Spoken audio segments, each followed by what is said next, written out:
There we go.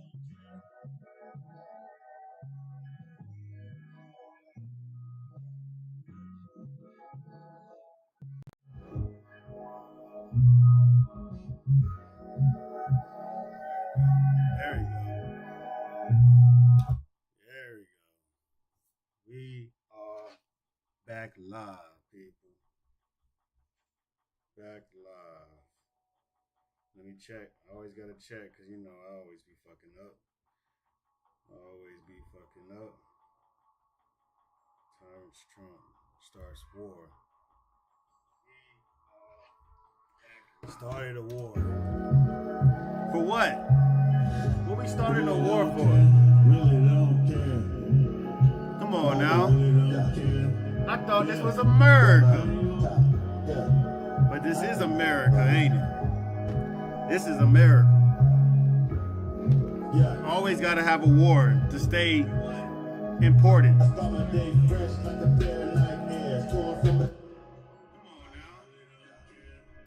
To stay important, America has to start a war. We live here. We back. ClubMogol. You know what it is. Go ahead, like, subscribe. We're going to have a great conversation today.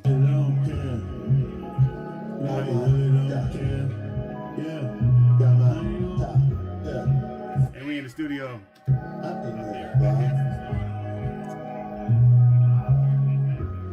Look, we got to go ahead and say this because it may not come across my mind again. But times that we are getting ready to enter, it's going to be a bit different. And you got to be on your P's and Q's. You got to be ready. But now is the time to get up and do what you decide to do with your life.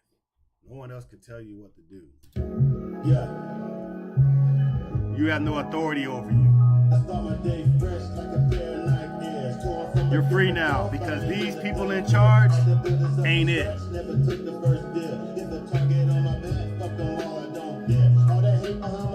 Now we have a duty to each other to look after each other. Because they ain't looking after us. Why are we even thinking about somebody or other entity doing anything for us? It ain't happening. And that's how black people have lived for this whole entire time existence of America. We know y'all ain't got our backs. And if you thought they had your back,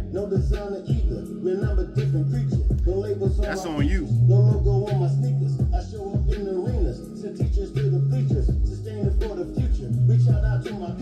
And if I didn't see it, had a dinner for the sequel. Funny how they want you round, but they don't know how to treat you. Eating on your image that they never want to feature. Already killed the teachers and they've been corrupt the preachers. Came and took the land and they didn't show no visa. Watch them bribe all their leaders, give them all that jungle fever. Thought the money was their feature and it only dug you deeper. Got me turning up the speakers, what you say I don't believe. Yeah, I know you don't care. Guessing up the plot, man, these niggas so chill. Figured out the plot, yeah, I know it so well. Already sold out, you don't get respect, player. I really don't care. You niggas so weird. Have to get the guap, yeah, it's all for sale. Just what you say, cause your niggas don't care. I really don't care. Took a vacation by myself. Whenever from the hotel. The bed LA and made myself. I got the spreadsheets to Excel, spread the word through the air. I ain't really trying to hear the same story you all tell. Ain't guys going nowhere. Had to make myself aware. For you to go make a sale, gotta lie to yourself. We got different clientele for that dollar bill. Put yourself in mental jail. Gotta follow through the spell. Not a drill, this IRL. If you ready for the field, then Jacksons and Benjamins. It's time that we set the trend. About the efforts you put in. Tell me how does it feel? Coming up, there's a nigga in the cash game, living in the fast lane. For real, man. In the plot, man, I know you don't care. That's another plot, man. These niggas so chill. Figured out the plot, yeah, I know it so well. Already sold out, yeah, respect player. I really don't care. You niggas so weird. About to get the guap, yeah, it's all for sale. We gon' get there, we gon' lay the rest. That's just a little intro, a little snippet for y'all. I'm gonna finish it, It's not done yet, but it's about 70% done. I would say 70. Got a little bit of mastering to do. That's about 25%. And then the 5% is like a couple lyrics I got to add in. 25% more editing and mastering, 5% word shifting, whatever. And well, yeah, let's get started, man. We are talking about today. This was how I made the picture. We got bomb the sites, the 3 sites that the president mentioned tonight. Some interesting things happening. Do we have Jennifer Griffin at the Pentagon? Can we get her up and we can talk through what we're hearing from military sources? Jennifer. I remember they are literally carrying out acts of terror against groups of people that never did anything to us.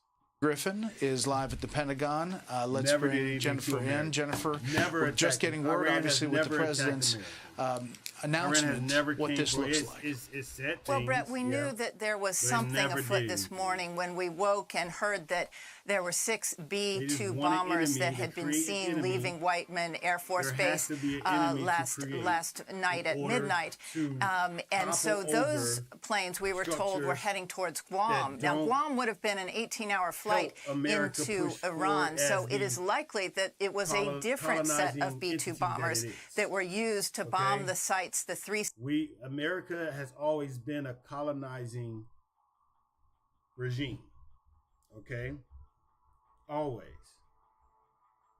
Always been a colonizing regime.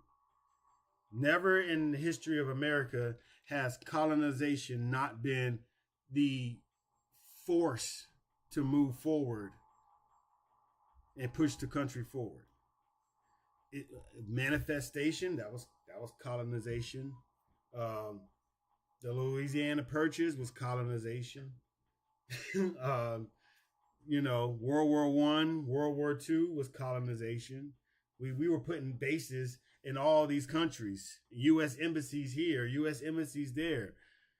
We was colonizing all over, taking up more control and changing governments and putting people at risk and putting people in danger and participating in all the types of... You think black on black crime, they want to talk about black on black crime so much, but look at the type of destruction you're causing. We're gonna do a TikTok on that one right there. Oh, that's perfect.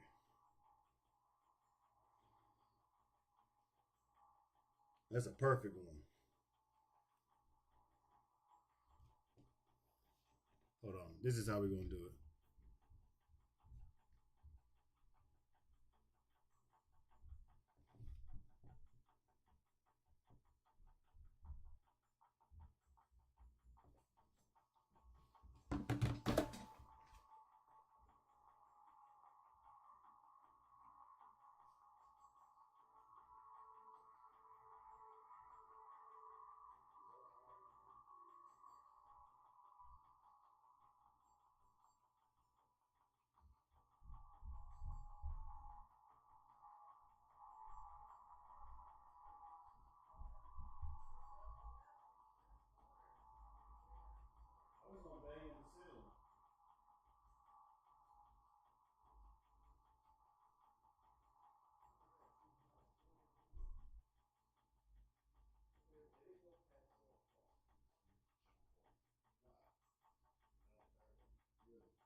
Yeah, we're going to do that. We're going to do that TikTok. This is how we're going to do it. Sites that the president mentioned tonight on Truth Social. That is the Fordo complex, which we've been watching all week. That is the massive main, sort of what's known as the announcement, what this looks like. Well, Brett, we knew that there was something afoot this morning when we woke. Announcement, what this looks like, is live at the Pentagon. Let's bring Jennifer in. Jennifer, do we have Jennifer Griffin at the Pentagon? can we get her up and we can talk through what we're hearing from military sources? Jennifer Griffin is live at the Pentagon. Let's. Black on black crime. You have the nerve to talk to me about black on black crime when this is happening?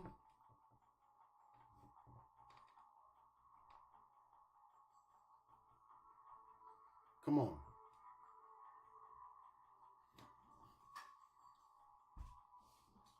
America has participated in wars ever since it started. America has been destroying and killing people, innocent people, for no reason at all. For some idiots in a fucking office somewhere that can't get an agreement, they want to start bombing shit. This is not black on black crime. Black on black crime sounds like a vacation to me, if you ask me, compared to this.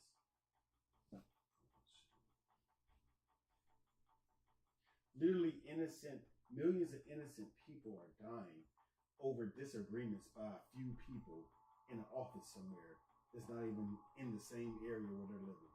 This has to stop. And I don't want to hear nothing else about black on black crime. You people are destroying and killing innocent people all over the world at record numbers, millions of people. So stop it.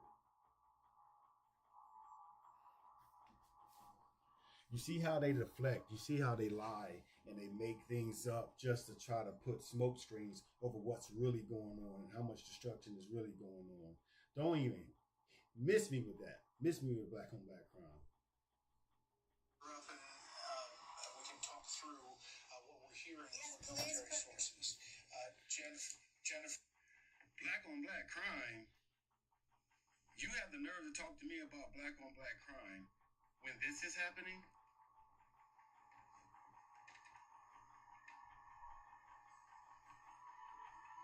Come on.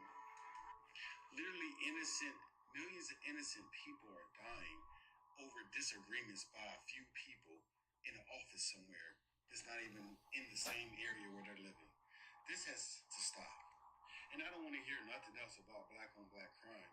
You people are destroying and killing innocent people all over the world at record numbers, millions of people. So stop it. You see how they deflect, you see how they lie, and they make things up just to try to put smoke screens over what's really going on and how much destruction is really going on. Don't even miss me with that. Miss me with black on black crime. Griffin, we can talk through what we're hearing from military sources. Jennifer. Black on black crime? You have the nerve to talk to me about black on black crime when this is happening?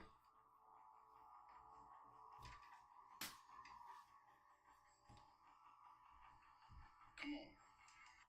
Literally, they have the nerve to sit and tell you about some shit that happened between two people or maybe a couple groups of people, maybe 4 or 5, at max 10 people, whatever, had a disagreement, had a little gang meet up and shoot out or whatever. Who gives a fuck?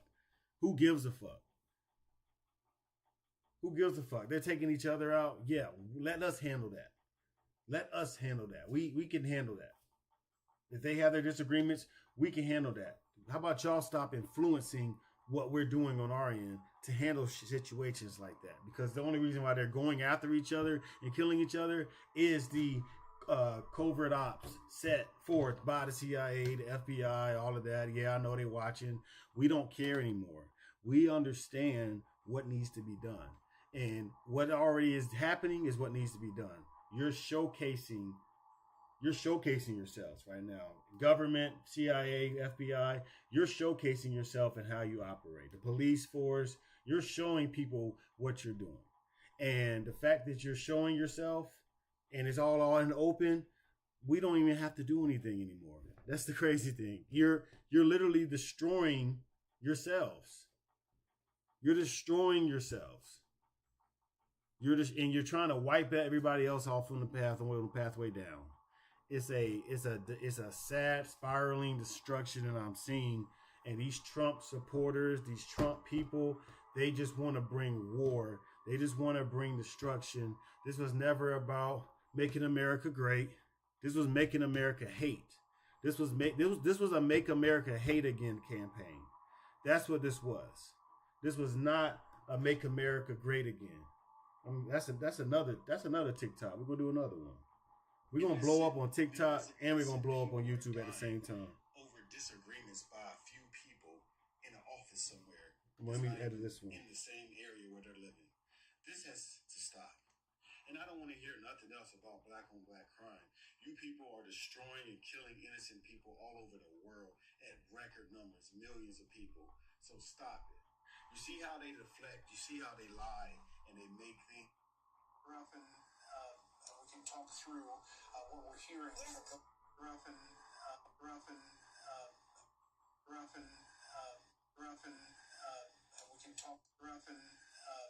can talk through what we're hearing from military sources. Jennifer, Black on black crime. Ralph, and we can talk through what we're hearing from military sources. Jennifer, Black on black crime. You have the nerve to talk to me about black on black crime when this is happening?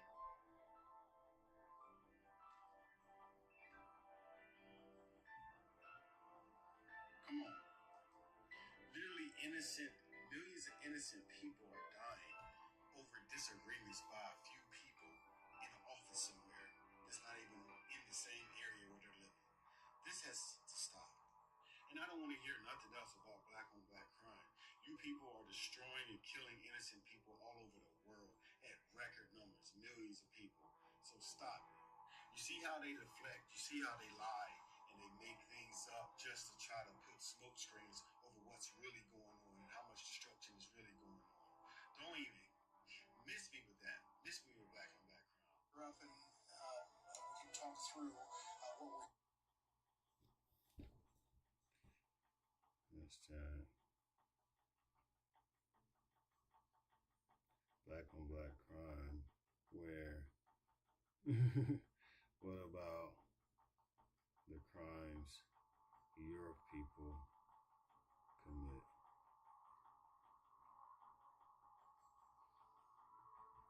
War,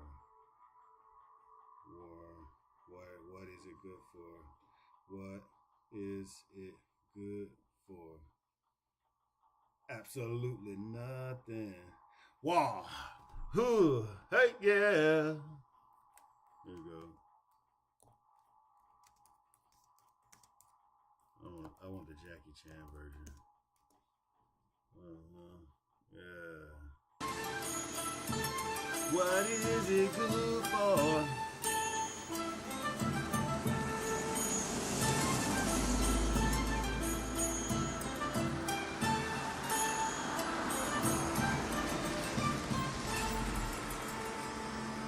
That's it right there.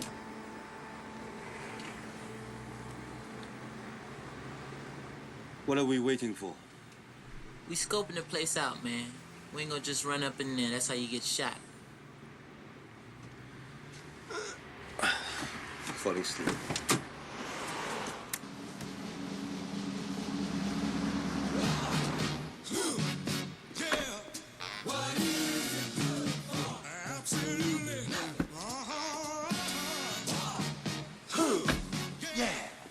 What is it good for? Absolutely nothing. You want. What is it good for? Absolutely nothing. Say that again. You want. Wow. Yeah. What is it good for? Absolutely You nothing. don't know nothing about no war. Everybody knows war. Yeah. What is it good for? Absolutely nothing. Good God, you all. It ain't you all, it's y'all. Y'all. Y'all. Y'all. You sound like a karate movie. Y'all. Y'all. Say it from right here with some soul. Y'all. Y'all. Y'all. Y'all. Let me show your goofy ass how to do this. Y'all. Y'all. Let me show your goofy. Y'all. Y'all. Let me show your goofy ass how to. Right here with some soul. Y'all. Y'all. Y'all. Y'all. Let me show your goofy ass how to do this. What is it good for? Absolutely nothing. Yeah, what is it good for? Absolutely Look how we taught y'all. Look at the shit we taught y'all. Look at the shit we taught all y'all this.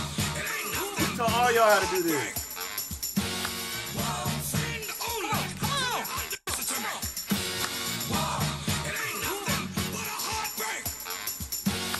Yo. Yo.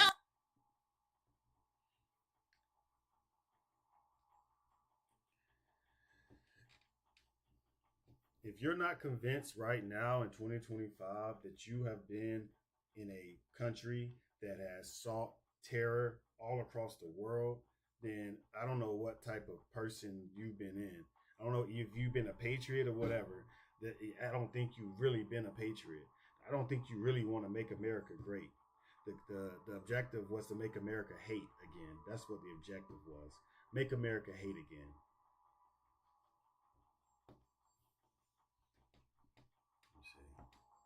Say that again. You are. Wow. Ooh. Yeah. What is wow. Ooh. Yeah. What is it good for? Absolutely You know nothing. nothing about no war. Everybody knows war. Ooh. Yeah. What it is it good for? Absolutely nothing. Good God, you are. Good God, you are. It ain't you all, it's y'all. Y'all. Y'all. Y'all. Man, you sound like a karate movie. Y'all. Y'all. We taught y'all how to love. We taught y'all how to get that soul about you. We taught y'all how to do what it means to do when you want peace. The means of bringing peace and bringing love amounts of all people everywhere all over the globe. We taught y'all this.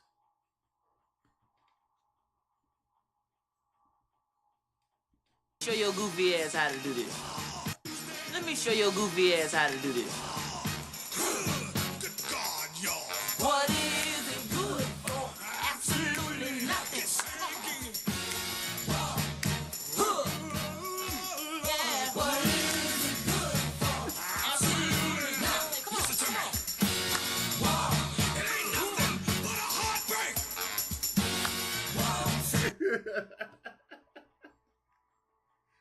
He gave up. He gave up. We taught y'all how to do this. Come on. Don't make America hate again. Make America where America originally was. And that's the people we would originally belong to. That's what we need to make America. If you're not convinced right now in 2025 that was a good one. That was a good one. Been in a country that has sought terror all across the world, then I don't know what type of person you've been in. I don't know if you've been a patriot or whatever. I don't think you've really been a patriot.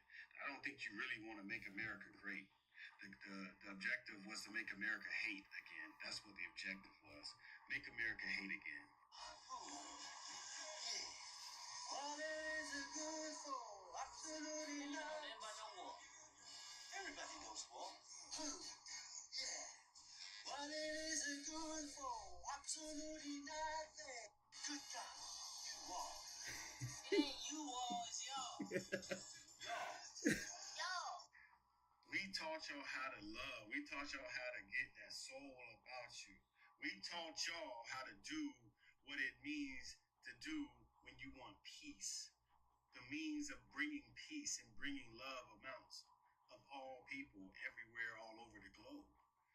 We taught y'all this. Show your goofy ass how to do this.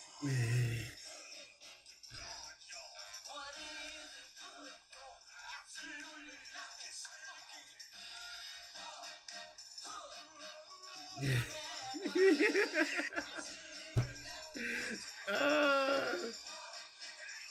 Yeah, what is he doing? You don't even know what he's doing. He gave up.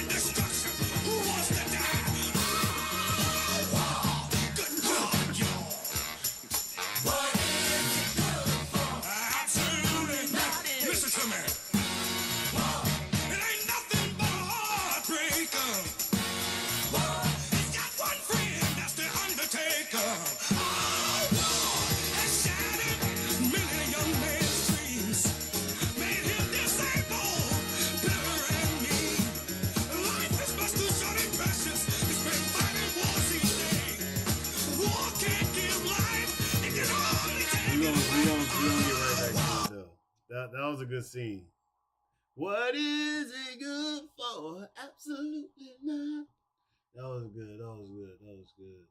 Where are we at? Oh, yeah, let's go back. All right, let's finish watching it. Do we have Jennifer Griffin at the Pentagon? Can we get her up and we can talk through what we're hearing from military sources? Jennifer Griffin is live at the Pentagon. Let's bring Jennifer in. Jennifer, we're just getting word, obviously, with the president's announcement, what this looks like. Well, Brett, we knew that there was something afoot this morning when we woke and heard that there were 6 B-2 bombers that had been seen leaving Whiteman Air Force Base last night at midnight. And so those planes, we were told, were heading towards Guam. Now, Guam would have been an 18-hour flight into Iran, so it is likely that it was a different set of B-2 bombers that were used to bomb the sites, the 3 sites that the president mentioned tonight on Truth Social. That is the Fordo complex, which we've been watching all week. That is the massive main, sort of what's known as the heart or the crown jewel of Iran's nuclear program. It's underneath that mountain just outside of Qom, which is 2 hours south of Tehran. That complex, we understand, has been bombed by those U.S. B-2 bombers tonight. Also Isfahan, as well as Natanz. Natanz had another underground facility. Remember, before Fordo was built in 2006, Natanz had been the main enrichment site. It was also built underground. Israeli jets had been targeting it in the last week, but they had not been able to penetrate underground. So those U.S. B-2 bombers, which flew out of Whiteman Air Force Base in Missouri, they would have taken out that underground facility. Natanz is interesting. You'll remember, Brett, it was the site of the Stuxnet virus, the cyber attack on those centrifuges years ago. But again, it was back up and running. And what is surprising, I think, tonight is that the president announced that it was not 1 site, but 3 underground sites and sites inside Iran's nuclear program that were struck by the U.S. Air Force tonight. Yeah, and it is something. We'll go back to that really Truth Social. And then, even if a nuclear program exists, we have nuclear programs. So, what does that tell you?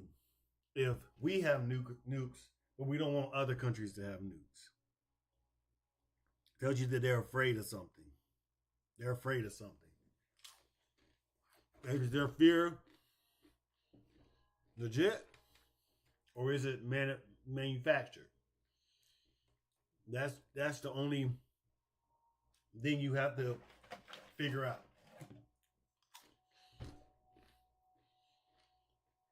Is it legit, or is it manufactured?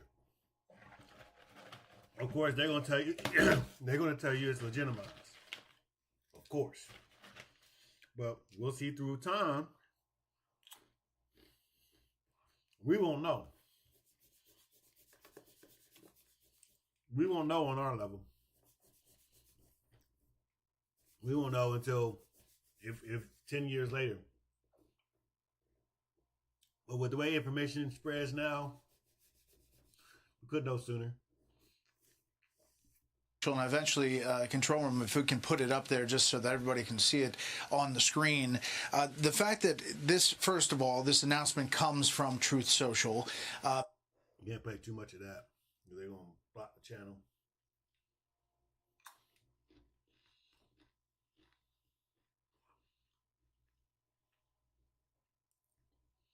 This is what we're doing.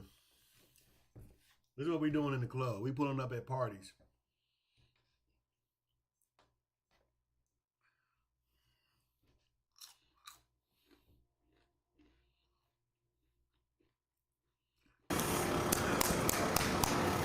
Ooh.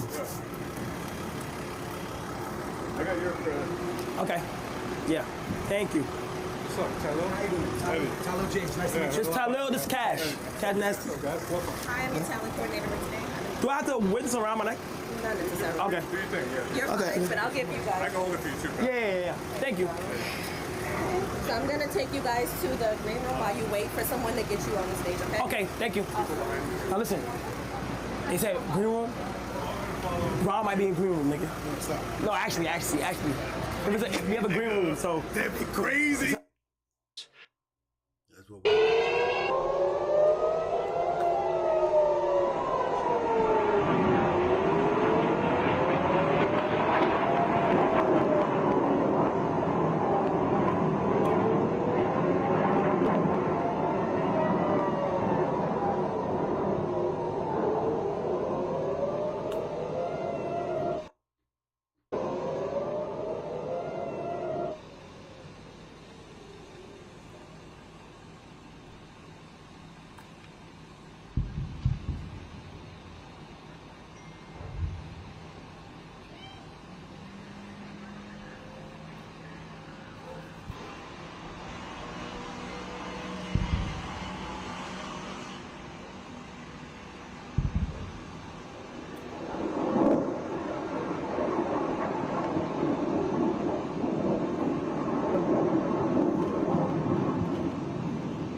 show her ad. You all from 29 Bulls too? Nice to meet you. Yeah, it's great to meet you. Thank you. Yeah, good to meet you guys. Thank you all. Appreciate you guys.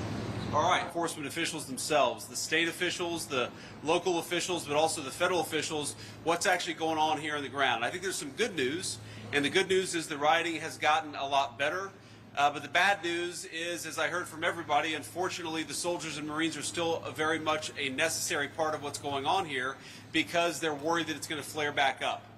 And what do I mean when I say flare back up? I think it's useful to take stock of what actually happened in the city of Los Angeles over the past couple of months. So first of all, to set the table, we have a public official in Gavin Newsom and Los Angeles Mayor Karen Bass, who over the past few years have actively encouraged illegal migration into this community, have strained public services, have strained law enforcement.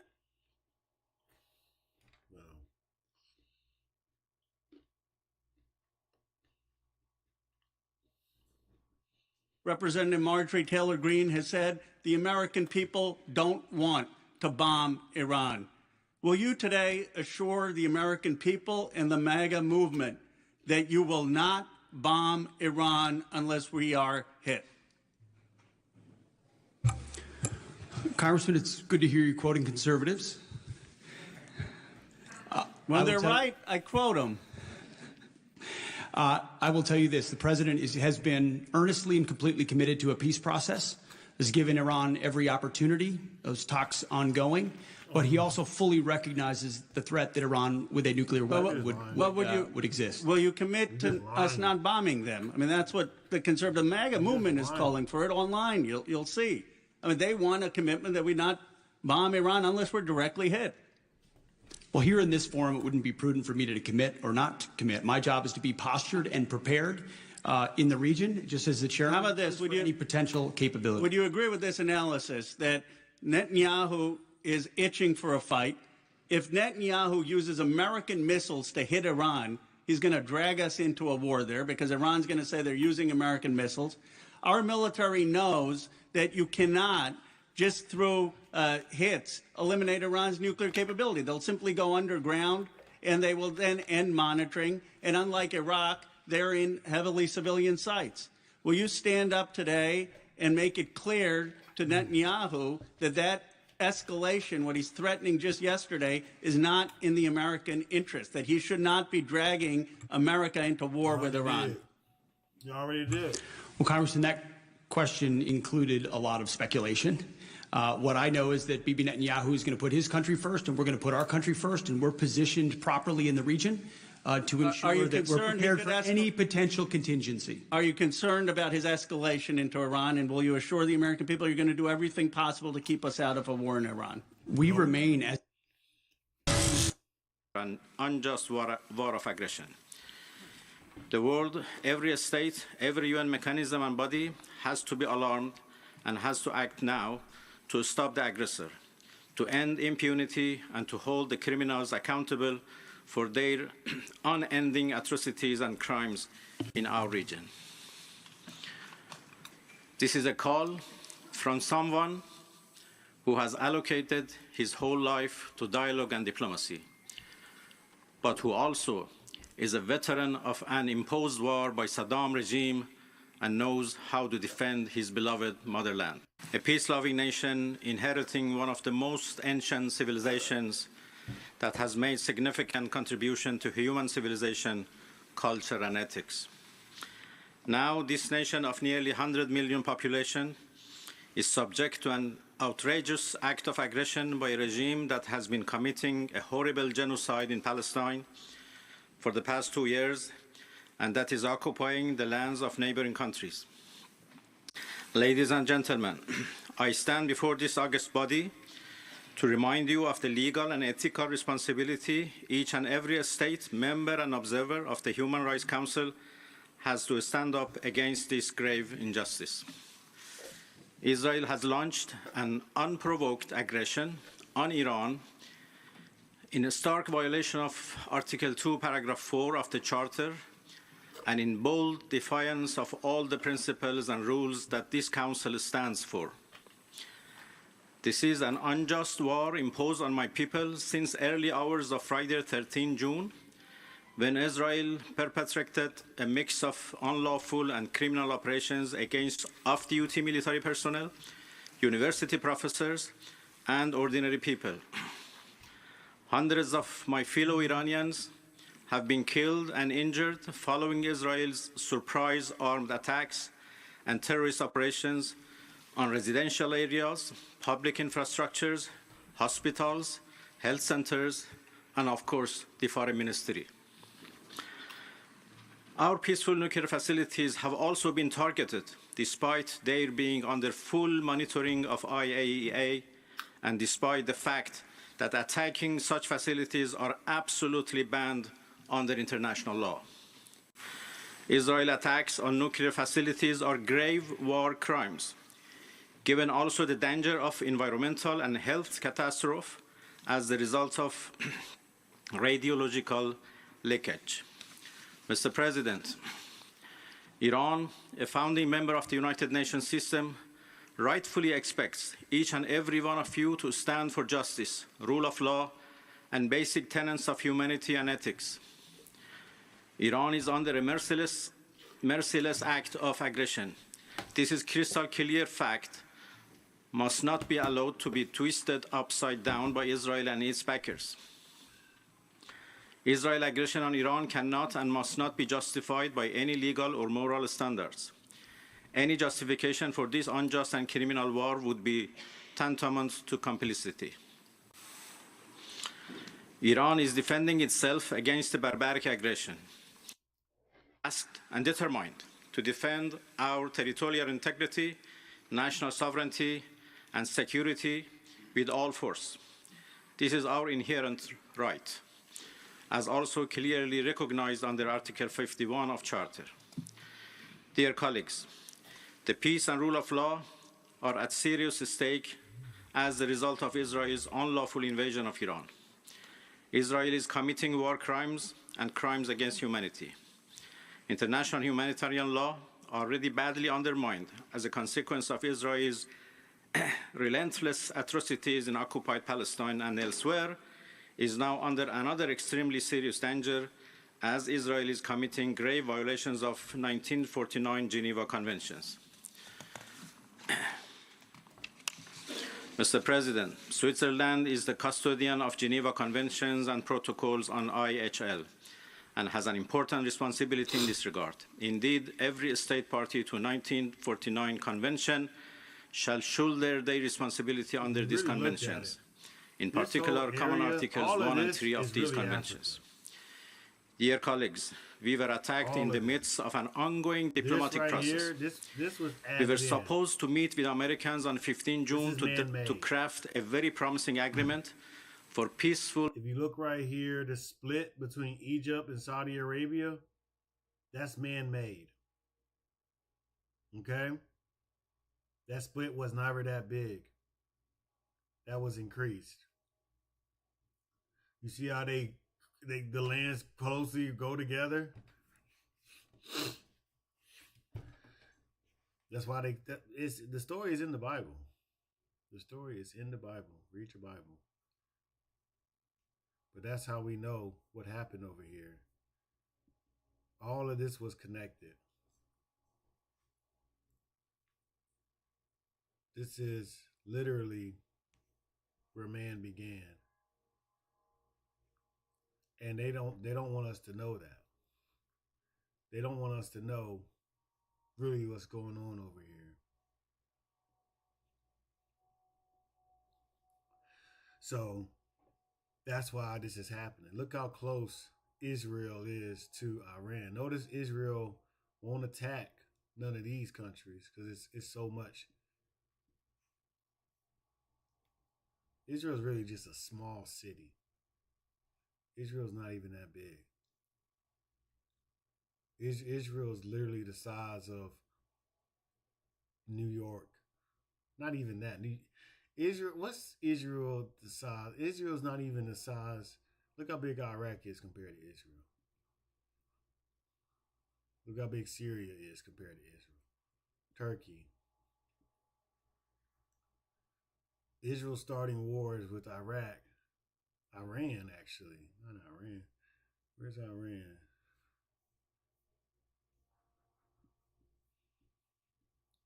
Iran is right here. Look how big Iran is. And you want to start a war with them? This is crazy. Israel has launched an unprovoked aggression on Iran.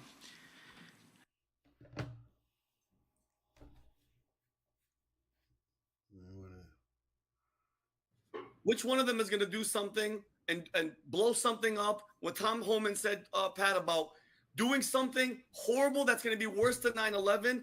When it happens, who is going to be behind it? Because I guarantee you, what made me say, let's go and bomb the shit out of Iraq, even though it was a lie, was 9/11. That made us go, you know what? Let's go and kill everybody, okay? So now that 60-40 split, Pat, mind you, I still support Trump no matter what. I'm not happy. Everybody's always like, oh, you guys, you're jumping ship. No, I can be disappointed in the decision because as a veteran, I don't want war. But this situation, if something does freaking happen, who is it going to be? Who's going to be behind it? And who are they going to blame? Because the only way to get that 40% to join that 60 is something bad happens here and they point Iran. Then that 40% is going to join the 60%. And then it's all over. Another Iraq, another Afghanistan. Yeah, so look, a very valid concern of what you have here in regards to what could happen with this. That's not as, no, you're just talking. That's not as easy to get the American people on the side of Iran and attacking Iran again. That's not as easy as it's going to be. No, it's really not. Nobody is sitting here wanting to go to war at all. We just pulled out of a war or pulled out of Afghanistan. In the States, because to me, if you guys remember 2 or 3 weeks ago, when we were talking about when Israel attacks Iran didn't attack Israel first in this case. They used proxies. So this was Israel's way of saying, hey, you're using proxies, allegedly, we're going to come after you. Great. They made the attack. And then Iran acted very big. It's not like Khamenei helped. He's like, we're going to give you the kind of attack that they will remember forever to come. If you're going to talk like that and you don't attack, you're showing how weak you are. If you're so strong, why don't you make your attack? Now, if they, right now, you hear rumors about how worried they are. There was a message the other day that Ahmadinejad, the former president, was shot and killed. He wasn't. His team reached out to us and told us that did not happen. So we knew about the fact that didn't happen. Khamenei, now President Trump, says in a tweet, I don't know if you guys saw this one, we know exactly where you are. You're an easy target. We talked about this with Nancy Mace on a previous podcast. Now, the gamble why President Trump's voice cracked for half a second His voice never cracks. The only time I've ever seen President Trump be nervous is the first time he had the debate with Hillary Clinton. For the first 10 minutes, he was breathing hard. Just go watch that debate. First one. After that, he's been locked in. And the second term that he's been in, I've never seen him be this resolved about the decisions he's making. The way he's handling the media is the best, maybe the best we've ever seen in the history of presidents handling. And matter of fact, I would say it's probably the best. You would put Reagan up there because Reagan kind of used humor in a way to kind of bring them down.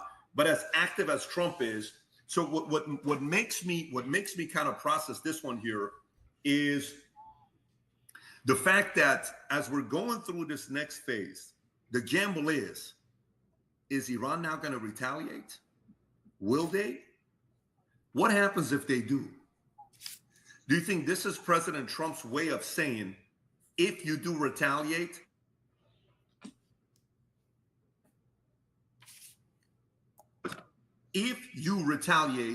you don't want to know what we do to you? I'm willing to bet that message has been sent.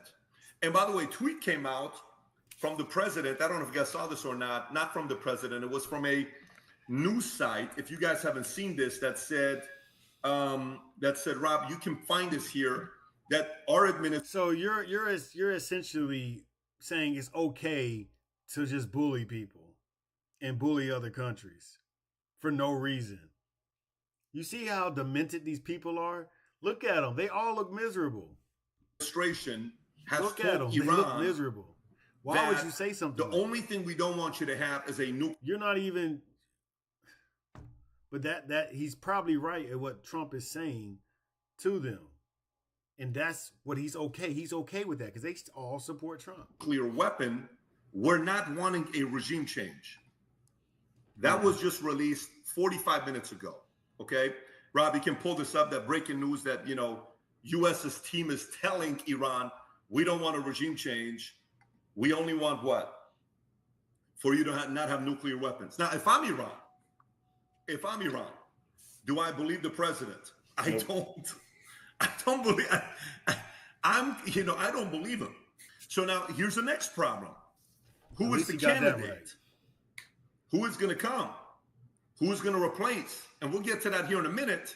But I want to kind of talk to one thing that a lot of people are worried about, saying the fact that this may be Afghanistan 2.0, $3 trillion, 20 years, hundreds of thousands of people, whatever the numbers. One body is too many because it's someone's son, husband, father, brother, sister, whatever it is. We don't want to see any of that stuff, especially a guy who was at the 101st Airborne Division, Aerosol. I was there when Kosovo, Bosnia, a lot of stuff was going on.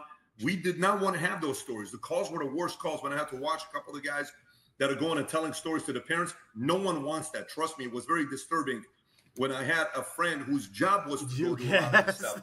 You don't want that kind of a job. And it happens. It's reality. But what is the biggest difference between this and Afghanistan? What is the biggest difference between this and 9/11? The correlation where a lot of people say that gives them credibility is weapons of mass destruction. Okay? Iran has nuclear weapons. They're months away, if not weeks away. There's a lot of correlation there. Same threat, same fear porn, right? Mm-hmm. If they have access to it, it's going to be this, it's going to be that. Okay, I'll give that. But does that mean we're going to go there and send troops? Does that mean we're going to send trillions of dollars of going there? Does that mean, is that what's going to be happening next? Is this the same thing that happened with Afghanistan? Adam, what are your thoughts on that? I know you just joined us, but I know you've been listening to this. Yeah, I just landed from D.C., and I'll tell you what I saw. While I was in D.C., I saw protests very much pro-Iran in the middle of D.C., which I can talk about. But I want to start with what we can say about Trump, and I want to give Trump immense credit for this. Trump is willing to do what no one else is willing to do. And we've seen it time and time again, whether that's calling out what's going on the southern border, even the northern border, whether that's the tariffs taking on the world, whether that's taking on China, whether that's taking on fentanyl, and now, first and foremost, taking on Iran. Trump and the IDF are doing the world's dirty work. And you'll notice one thing. It's easy to see what the Ayatollah has to say, but where are the allies of Iran at this point? Who's speaking out in the Ayatollah's favor? Is Saudi? Is Syria? Is Lebanon? Is anybody in the Middle East basically saying, hey, no, don't do this? Because here's what I know. Trump just did a full-on Middle East peace tour, went to Saudi, went to the Emirates, went to Qatar, and he had these exact conversations. What will the world look like without a nuclear Iran? And he got feedback. And he conveniently did not visit Israel. Let's put one thing to rest. To anyone who thinks that the United States and Israel are not completely on the same page, you're living in a fantasy land. So for all the people that said that Trump and Bibi had beef, well, maybe he was just playing you and so was Netanyahu. It's pretty clear the United States and Israel are on completely the same page. It's pretty clear that Trump, when he said a million different times on the campaign trail, Iran will not have a nuclear weapon. So it turns out Iran, all your threats, death to America, death to Israel, death to England, death to the infidel, turns out all these threats, you know what's worse than threats, Ayatollah? Action. And what Trump did was take action, and I'm sure it was not easy to do. And he was commiserating, thinking, you thank God, whatever it was. One thing I know for sure, they called this Operation Rising Lion. One thing I completely will validate, Iran is nothing but a paper tiger at this point. All their proxies have been dethroned, declawed, decapitated, and now Iran, with zero defense in the sky, is looking like a sitting duck and a paper tiger at the hands of the greatest military that the human has ever seen in the United States of America. So for all the people that thought that America was not going to get involved, I guess we know where Trump stands. Pat, can I say one thing really fast, though, Pat? Yeah. Adam, Bibi and Trump haven't been on the same page the entire time. Mike Waltz, the national security advisor, was fired because he was in cabinet meetings texting with Israel on a signal chat and got caught. That's why Trump was pissed off at him, and Trump didn't want to talk to him when he was on that tour. You want to talk about Mike Waltz? I barely even know who that is, but what I can tell you at this point, it's pretty clear they're on the same page now, are they not? Can I finish what I was saying? Pretty clear they're on the same page now. Adam, something changed. Trump went from, I want peace, I don't want no war, to let me take care of it, let me talk to everybody, to his national security advisor secretly talking with Israel and Bibi in a meeting. So you can't say that they're on the same page all the time. Something has shifted and something has changed, Adam. You have to at least be able to play and think, look back. I get it. You're emotionally involved. You're Jewish. I understand. But don't say that this whole time. That has nothing to do with anything. You're speculating that. It does, because you can't. Okay, so I'm going to ask you a question that I get asked all the time. What? What's your point? What's your point? What did I tell you? What did I tell you? There is no honor among thieves. These people will snap at each other in the snap of a finger, in the blink of an eye, and that's what we're waiting for. And we know it's going to happen soon. We know it's going to happen soon. We just sitting here waiting. You on ClubMogol, baby. We want to keep the show going. Hold on. What part of that didn't you get? You act like they've been on the same page the whole time. They haven't. You said people were saying they weren't talking with each other. They weren't, because he was undermining him. He was undermining him. Well, it turns out maybe you interpreted incorrectly, because it seems as if now they're completely on the same page. Yeah, so what happened? I don't understand that. Adam, that makes me think, what happened? What would make somebody say, I see what you're getting at. I see what you're getting at. AIPAC came in, and Bibi Netanyahu and the Israeli lobby who control the United States convinced Trump what to do. Adam, I don't believe in that conspiracy. I don't believe every congressman has an AIPAC handler. I don't believe that. I didn't say that. What are you saying? I didn't say that. No. I was just correcting you. That's all I said, because you said they. So let me do this, Vinny. Adam, let me do this. Vinny, let me ask you a question with Waltz. So none of us know what it is to be a U.S. president. Is that fair? 100%. None of us have access to the information that they have, right? Yes. Is it fair to say that even with the team that he puts together, he doesn't know who's who? Meaning, some of the jobs you gave to a person could have been a favor. It could have been like, hey, if I get this, you get this. That's kind of how this works, right? There's conversations that happens in politics. And then very quickly you learn, no, that guy's not on our team. And you fire him, okay? Whether it's Waltz or when you say to Tulsi, which is what he said. Look, it's his job. He won this. He's the guy that put his life on the line. He gets to make these calls. And a lot of people are saying the fact that he doesn't have the right to call the war and, all that other stuff. And there is a response to it through Grok, ChatGPT, a lot of different stuff. Does the president have the right to do what he did? The president has authority as commander-in-chief to launch targeted strikes without congressional approval, particularly for urgent threats under Article 2, Section 2. Historical examples include Clinton's 1999 Serbia strikes, Obama's 2011 Libya campaign, and Trump's 2020 Soleimani strike. However, Article 1, Section 8 gives Congress war declaration power, implying oversight for major action, which is what Nancy May said 2 days ago when we were talking, saying they have to go through us, but no president in the past has ever used it. They don't even look at it. They just kind of go past it, right? The war power resolution requires congressional notification within 48 hours and limits engagement to 60 days without approval. Significant strikes like a hypothetical Iranian nuclear side attack, like risk escalation and legal scrutiny if prolonged. The issue remains contentious, balancing executive flexibility with congressional checks. You think Trump's going to go tell Congress, hey, we're about to attack, Iran's nuclear side? Hell no, he's not going to do that. You wouldn't do that. If you were president, you wouldn't do that. Now, here's the thing. Watch this.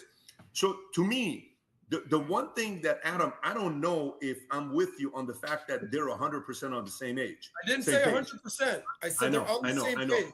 And I'm saying, I don't think they're 100% on the same page. But here's BB just came out and said the following. If you want to play the clip by BB, Rob, this guy has for them to see, because I want to. This guy has said absolutely nothing this whole time. I want to transition to the last story here, and I want to wrap it up. Rob, if you can pull up the clip of BB, this is the message he just gave 45 minutes ago, 50 minutes ago. Go for it. Congratulations, President Trump. Your bold decision to target Iran's nuclear facilities with the awesome and righteous might of the United States will change history. In Operation Rising Lion, Israel has done truly amazing things.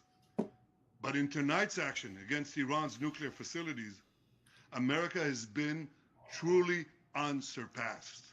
It has done what no other country on earth could do. History will record that President Trump acted to deny the world's most dangerous regime the world's most dangerous weapons. Look at how he speaks and how he talks. Look how weird that looks. Does that not look weird to you? He's jumping up and moving like he's being controlled by something. It's weird. It's just his a leadership weird today mannerism. They think it's normal, but it's not. They try to created be normal. a pivot of history that can help lead the Middle East and beyond. Because he's lying to your face. That's the other thing. He's definitely lying to your face. I can tell when someone's lying. Look at his facial feature and his hands. They're not really on. They're not in sync really. They want to be in sync like he's telling the truth. The future of prosperity and peace is off by a hair. He's good at it, but it's off by a hair. President Trump and I often say, peace through strength. First comes strength, then comes peace. And tonight, President Trump... Look at him. How can you say comes peace when you just attacked an entire country and you think peace is coming? He's sitting lying to your face. And the United States acted with a lot of strength. President Trump... He didn't lie there. He didn't lie there.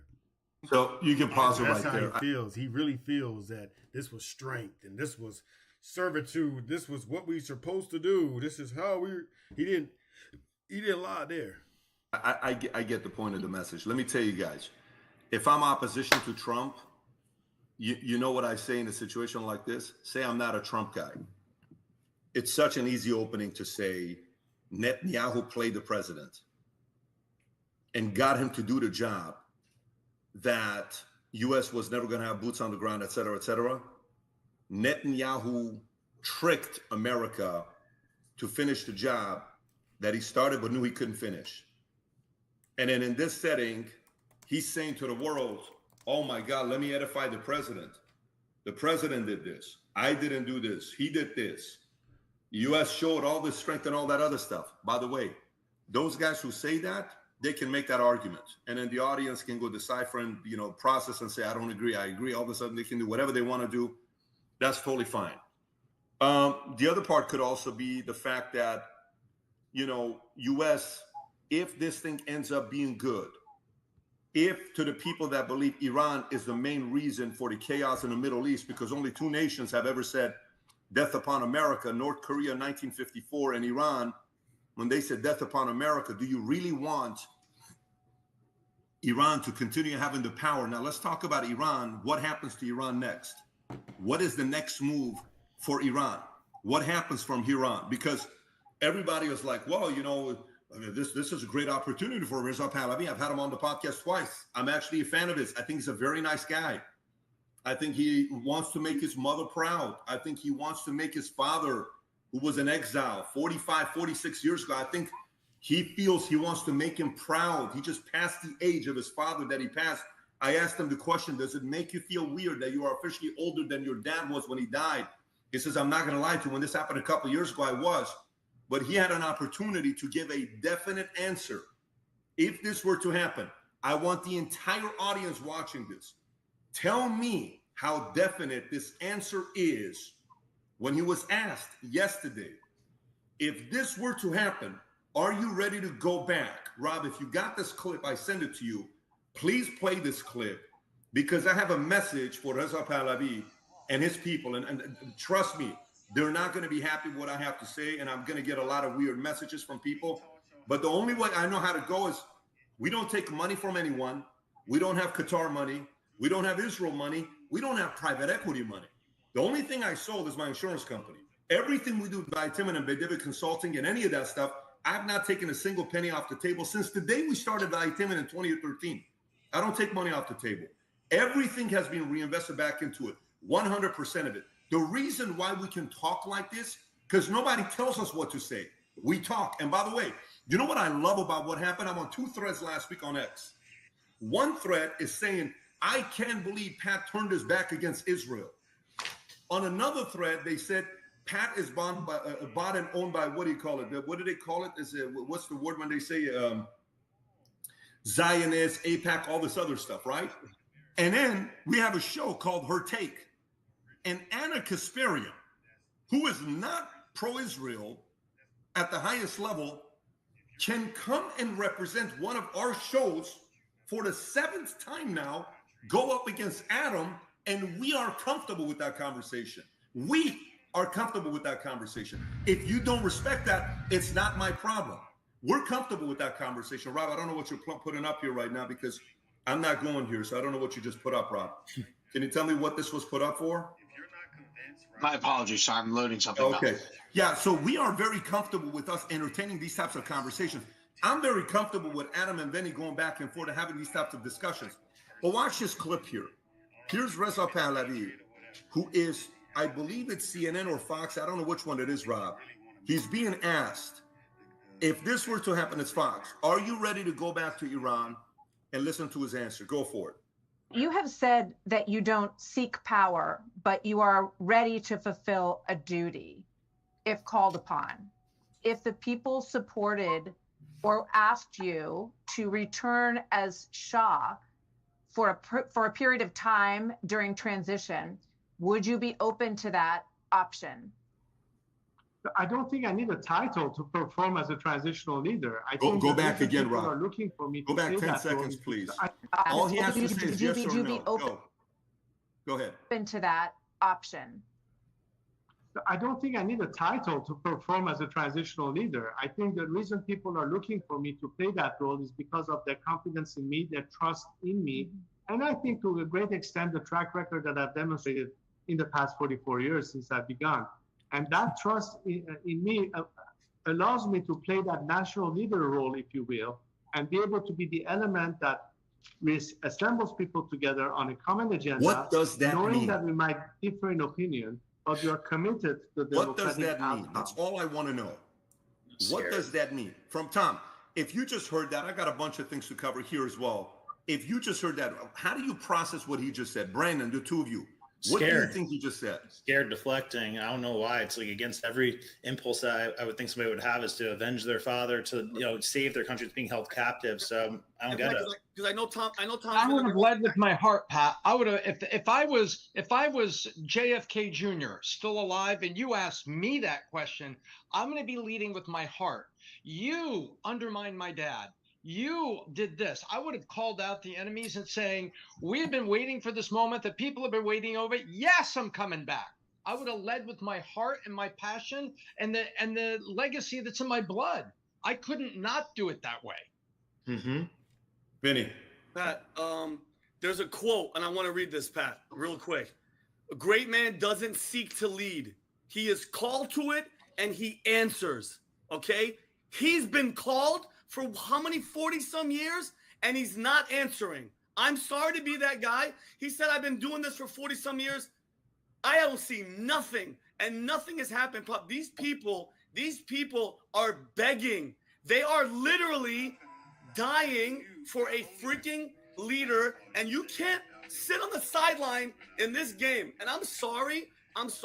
Sometimes it's bigger than you, okay? When your freaking country needs you with the history that you have, with your father, your name, and these people are freaking suffering, and now there's a freaking war, okay, because you guys let the leadership become what it is. They need change. They need a freaking revolution. And I'm sorry, Pat, if I never even met the guy. And the guy's amazing. We met him. We've hung out with him. You've done a podcast. Sweet guy.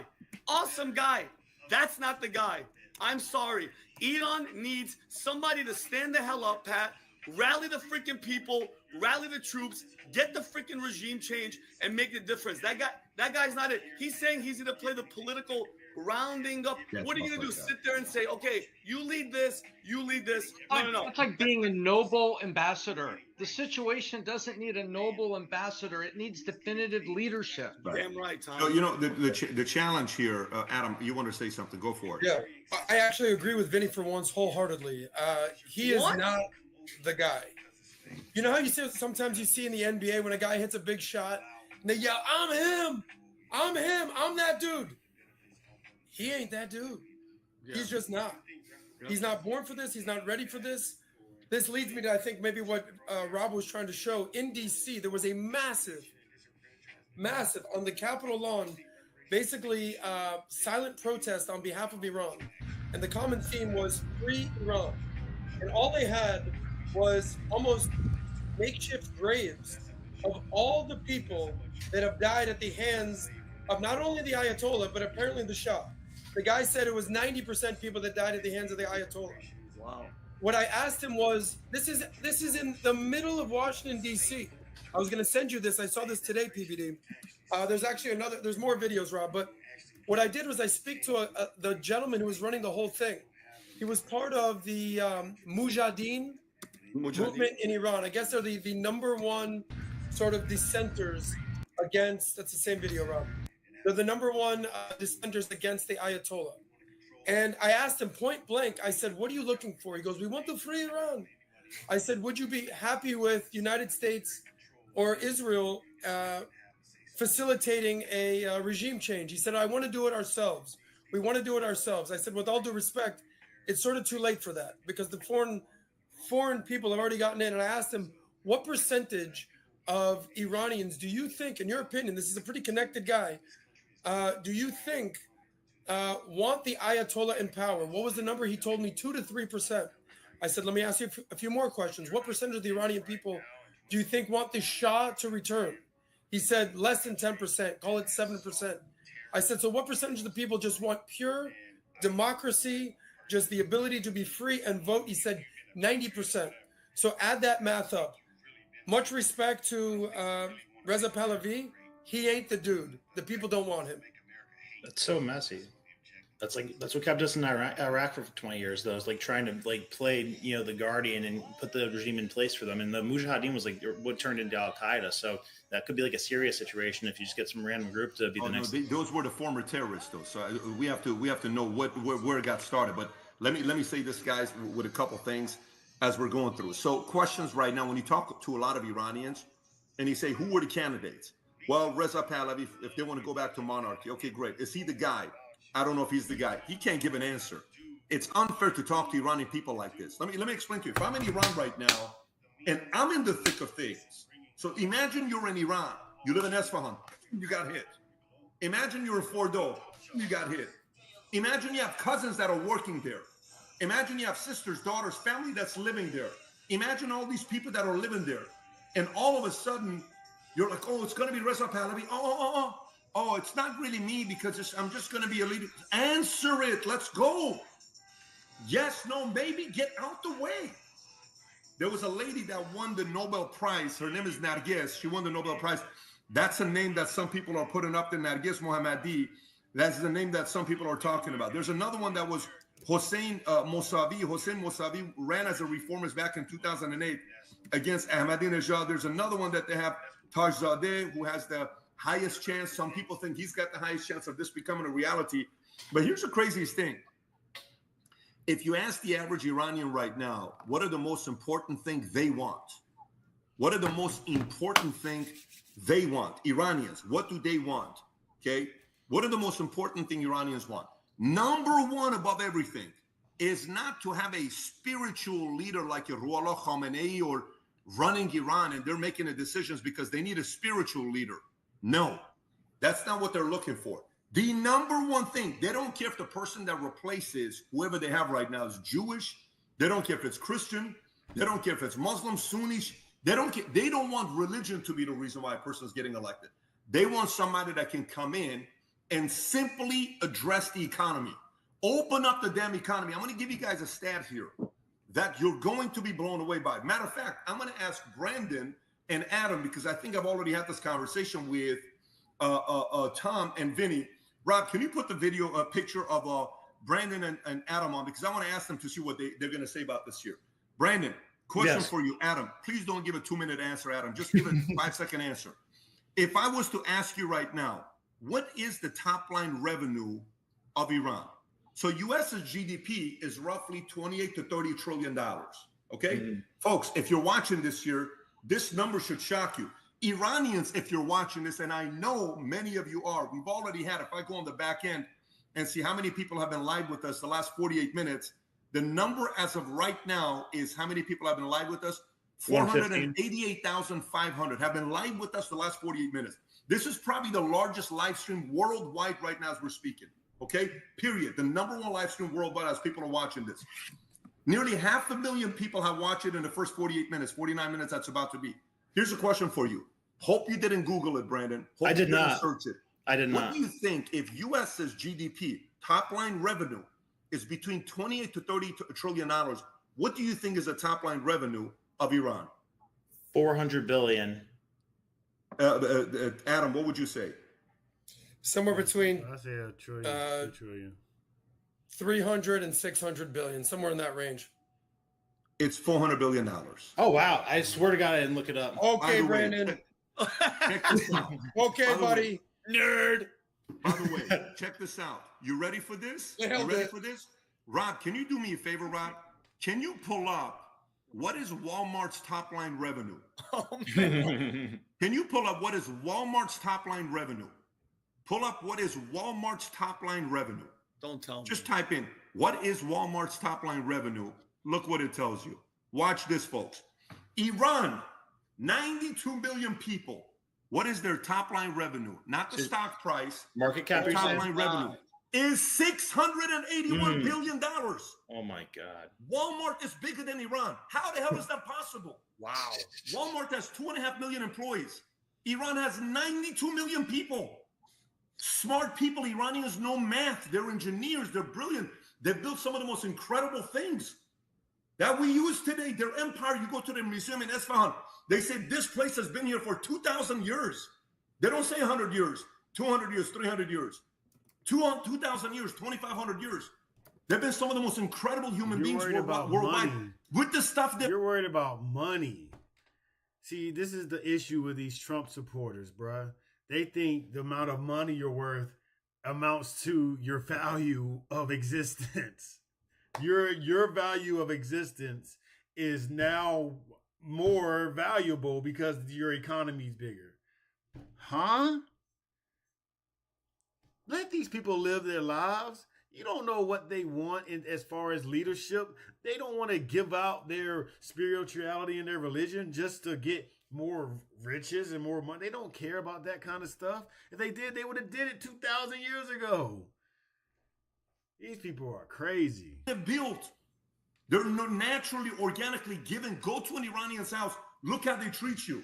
Look how they serve you. Let me make the sandwich for you. Let me serve you with this. The Iranian people, not Khamenei, not those people. So these people are sitting there saying, Reza Pahlavi, what are we doing? Are we doing this or no? Suited up, looking all good, speaking proper English, being very smart. I get it, but make your move already. These people are waiting. Everybody else is waiting to see what's going to be happening. So now, watch this. Number one priority for Iran is their economy. You realize if Iran was to be open right now with their economy, you can fit 82 Israels in Iran.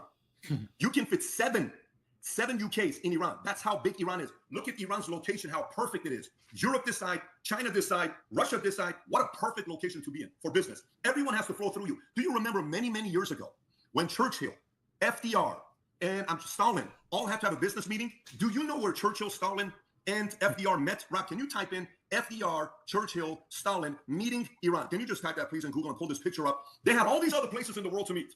They could have gone to Spain. They could have gone to Brazil. They could have gone to Acapulco. They could have gone to Argentina, Buenos Aires. They could have gone to London. They could have gone anywhere. Where did they have the meeting? In Iran. Wow. They had their meeting in Iran. Iran was one of the most important countries in the world to have safe in the Middle East. And all they're looking for is a leader. They don't care what this person's background is. Come, bring us economy. Number two, women want to be left alone. Allow me to live my life. If I want to keep it, keep it. I see a lot of the videos right now that some markets in Iran, you can get away with that. And it's true. Some markets you can't. But they're still walking on eggshells. They're still worried about what's going to be happening. They want their liberties. They want to be able to go to nightclubs. They want to be able to hang out and have fun. They want some of those Western ideas to come to Iran. They do. They want to be free. Let me make good decisions or bad decisions. Let me decide for myself, not you being the person that tells me what the hell to do. I got 4 kids. We're walking this morning. Me, Vinny, and Jim, we're having our walk. This is what happens when you get in your mid-40s, early 50s. You start kind of having walks in the morning, right? And we're talking, saying to Jen, I'm reading my business plan, which is somewhere around here. I don't know where I put it. Anyways, I probably took it upstairs.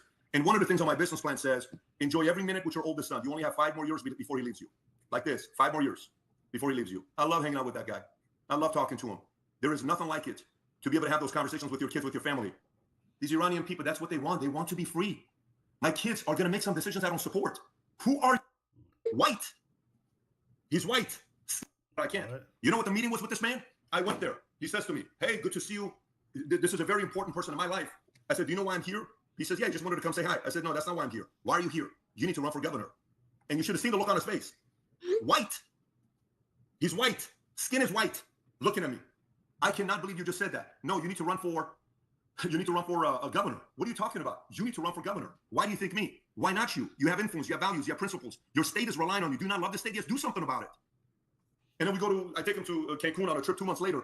I'm having dinner. His wife is sitting right across from me. He said, how you doing? Says, you know, since the meeting you had with my husband, you messed him up. He can't sleep at night because all he's talking about is the fact that Patrick said, I should run for governor. Go talk to some people. Challenge him. Ask him. It's time. Do something. Because right now, if we know President Trump is saying, we're not trying to do anything for regime change, we all know that could be happening next 2 to 4 weeks. So then who is it? Is it another person that's a puppet? That's not strong enough that can handle their own? Is that what we're going to be getting? Is that what's going to happen there? You think that's going to change? Why would you believe anything Trump says about a regime change? And you're going to play that about anything at this point. Role as an influencer to help out. Someone needs to be a face. You need a face to start this next movement. And by the way, Adam, going back to you when you're talking about, I don't think you can do it on your own. I think U.S. has done plenty. I think Trump's done plenty. I think Israel has done plenty. I think it's on the Iranian people right now. They got to go and do what a lot of people are not willing to do. It's going to get nasty. It's not going to get pretty. And by the way, I am not going to sit here and tell you, do it no matter what at all costs. I'm a father of 4. I would be concerned just like anybody else as they're going through this. But the reality of it is, to us, to the people that are living in America, you have complete different things you're thinking about. To the people that are living in Iran right now, they're not following I should have regretted, I should have never voted for Trump. That's not what they're thinking about. Iranians are thinking about, when can we have a concert in Iran of Drake? When can we have a player that wants to come and play with us? When can we have a sporting event here? When can we celebrate? He said, when can, this guy is a clown. This guy is a clown. Clown vision. Clown vision. Clown vision. Let's get some clown vision.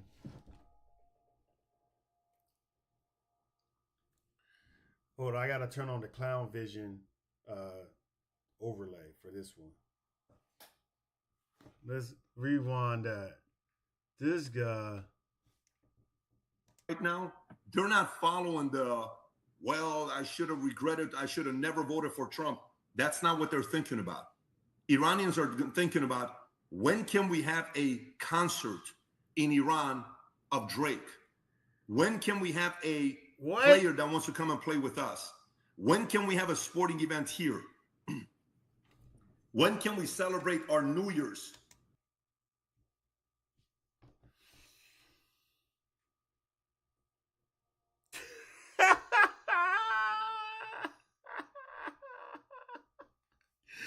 So this whole time they wanted a Drake concert. That's what you're saying? This whole time it's been 20, 30,000 years, and they've been waiting for a soccer player to play on their team.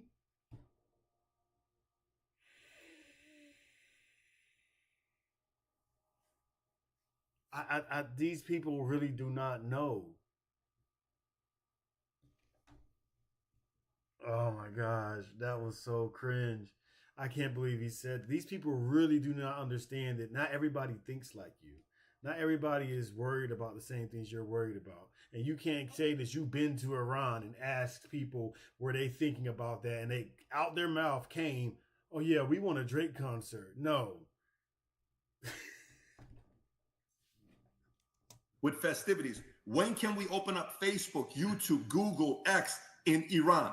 When can we start having iPhones, Gucci, Ferragamo, Balenciaga, when can we have some of this stuff in Iran?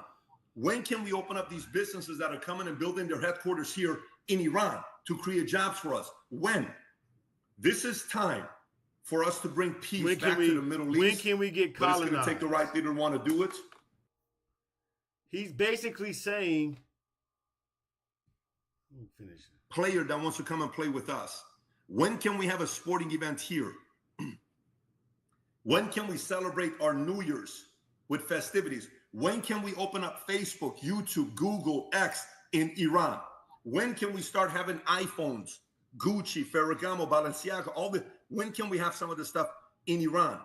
When can we open up these businesses that are coming and building their headquarters here in Iran to create jobs for us? When?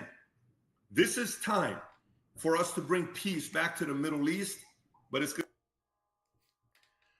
You're telling us that Iranians are telling you that they want to be colonized by you. This is insanity.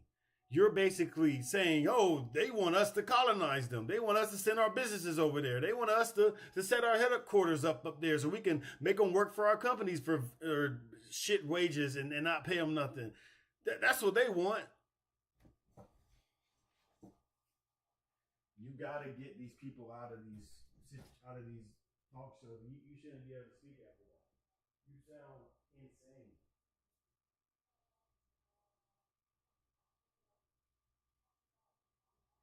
Oh man, you a super clown for that. I don't even know what dude's name is. I gotta look him up. Clown, 100%.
Going to take the right leader to want to do it.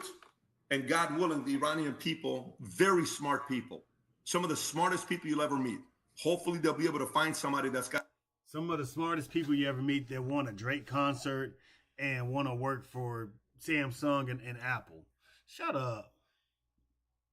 You just want to colonize them and want them to feel like you want to tell people that they want to be colonized. You're a clown. You're a clown.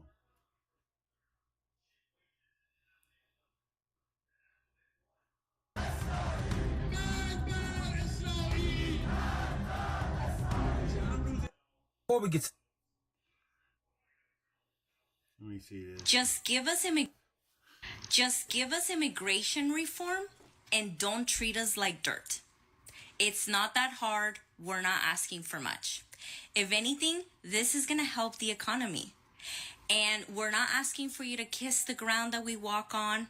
Just treat us with a little bit of decency. Just a little bit. It's not that hard. I promise you. Bro, you came here illegally, so you're getting sent back. Like, I'm not really understanding where I'm supposed to feel bad. Like, it's the law. Like, what? Am I missing something? Like, we also can't do that. We can't go to other countries illegally and just pop up and start working and all of that without things in order, without abiding by their laws. And to be honest, it's a much worse punishment if we end up doing that. I feel like America is being generous. Y'all are getting caught and then being sent by plane or sent by a bus back home. That's pretty generous if you ask me. Like, if I go to Russia and try to pull that off, I might not come home. They might lock me up for 50 years for trespassing. Like, I'm confused. The media is trying to make us feel bad. And they're like, oh, this person was 15 years old. He was a hard-working boy. He was in high school, blah, blah, blah. And he was an illegal immigrant from Guatemala. Bro, you lost me. You lost me. He's illegal. So I'm sorry. Like, that's just what happens. I can't feel bad no more. Everything you said before that is disregarded. I'm sorry. Latinos of all backgrounds.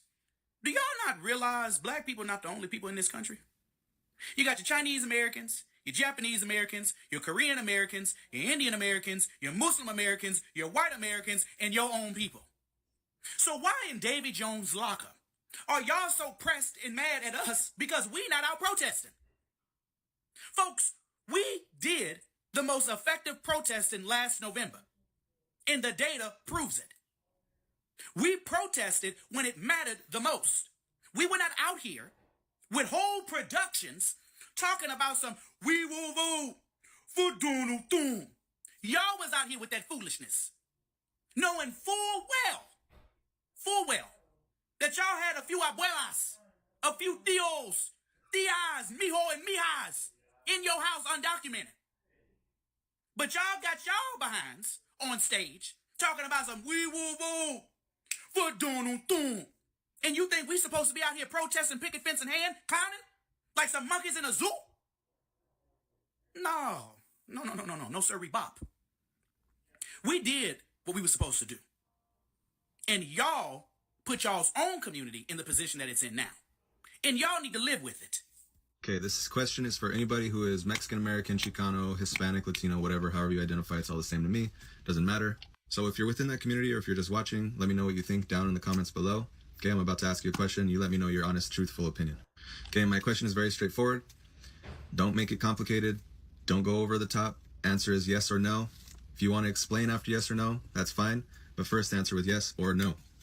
And my question is this. If all of the migrant workers are deported, would you, your family, or any of your friends sign up to take their jobs?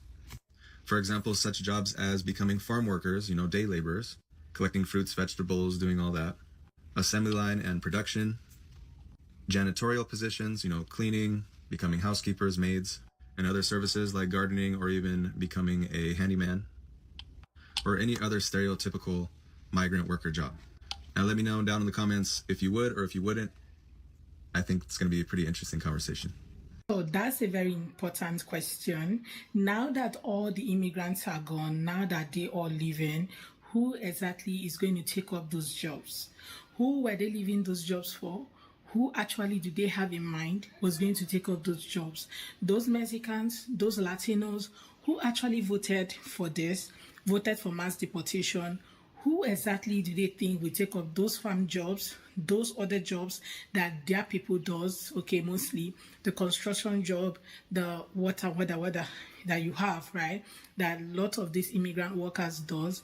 Who exactly will be taking up the job? Are you guys going to take them up? Because a lot of you voted for this current administration and voted for mass deportation. Most of you whose parents crossed the border to bring you into the country, now you guys are now voting against the same border that your parents crossed to bring in you till you got your resident in the country. All of a sudden, you are now voting for people to be deported. Who exactly is going to be working on those jobs? Because every one of you keep crying, oh, they're taking American jobs. Okay, who will be doing those jobs? I guess you are ready to work on those farms. Hey guys, welcome back again to my channel. It's so good to have you. Thank you so much for clicking when you saw this video. So let's go ahead, watch these clips, then I'll come back with the commentary. Let me know what your thoughts are in the comments. Go ahead and subscribe to my channel and give the video a thumbs up, and credit to all creators on this video. So let's go watch, then I'll come back with the commentary. I don't care what nobody says. Being held accountable by your own kind is the most effective method. The only method that I might place above that is the feel it to learn method, where you got to make them feel it to learn. That's the only other method that I would put above that. But being told about yourself by somebody who looks like yourself, it just hits differently. It's almost like, damn self, you might be onto something. Damn self, damn twin, I gotta listen to you because you look like me. And it's for that reason alone why I gotta leave the Latino community, why I gotta leave the Cuban American community in Florida specifically, why I gotta leave the I will vote on Trump with this clip. I gotta leave you guys with this clip.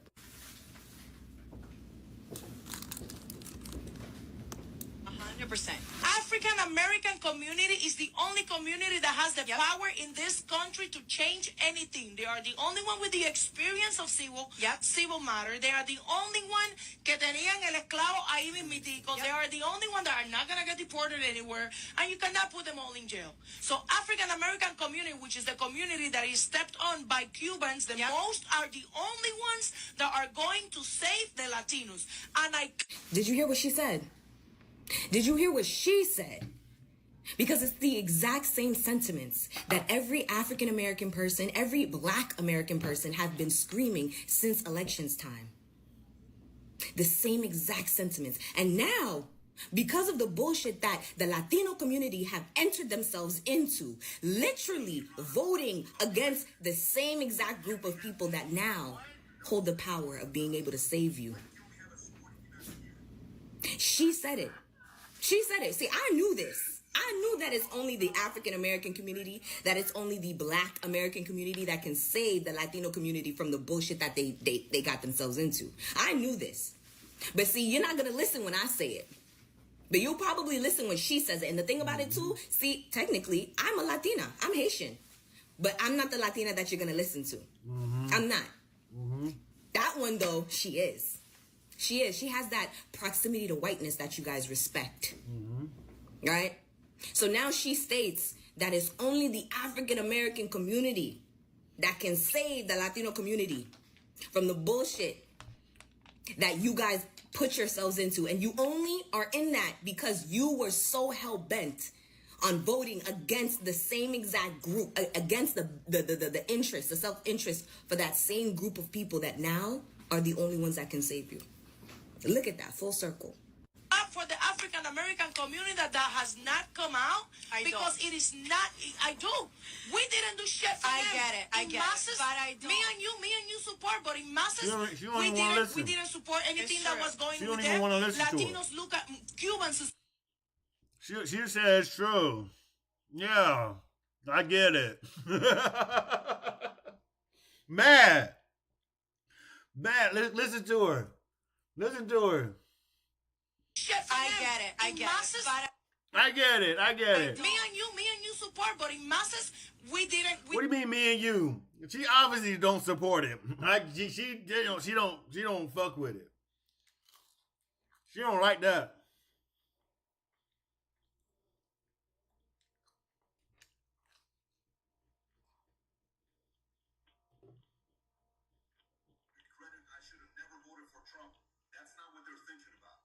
Iranians are thinking about when can we have a concert?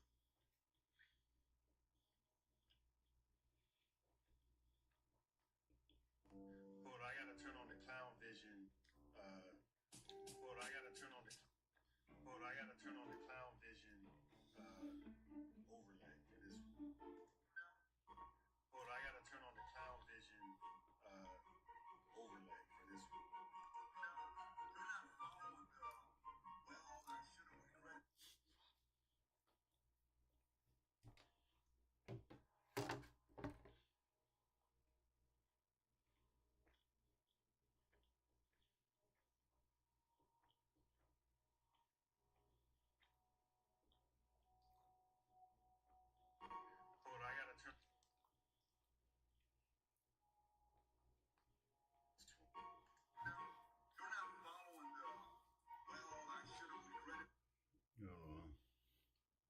Gotta do the clowns. So that was hilarious. We didn't support anything that was going with them.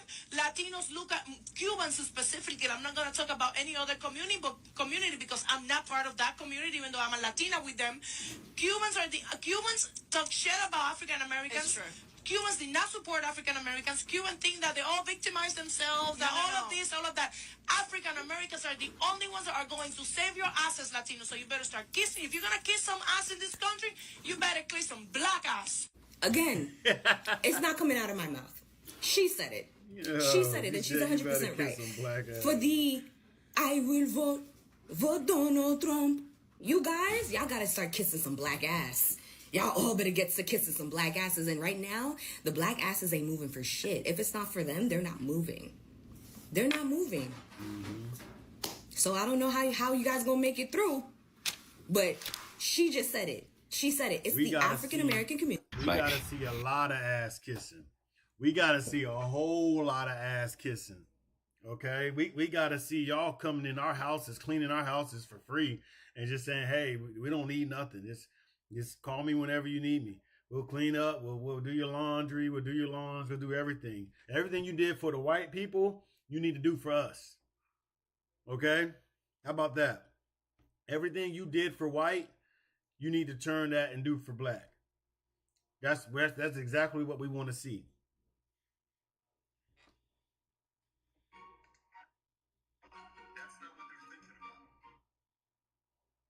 I gotta do a video on that too. I should have regretted, I should have never voted for Trump. That's not what they're thinking about. Iranians are thinking about, when can we have a concert in Iran of Drake? When can we have a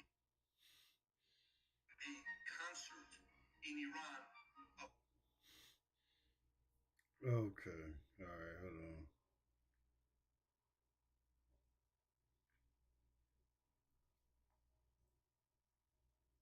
So I did a Drake, the slow.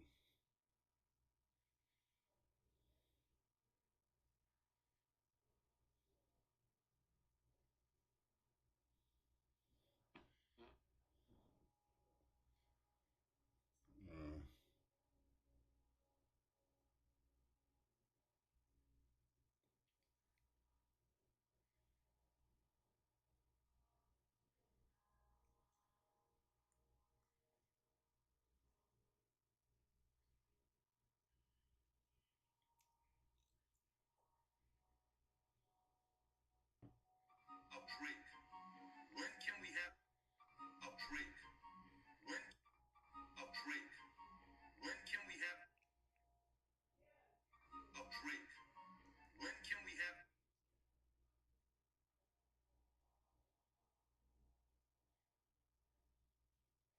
of Drake? When can we have I don't see no. of Drake? When can we have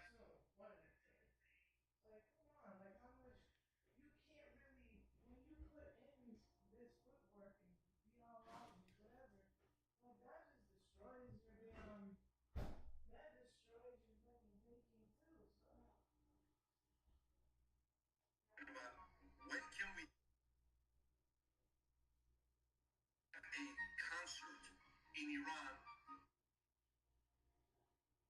of Drake?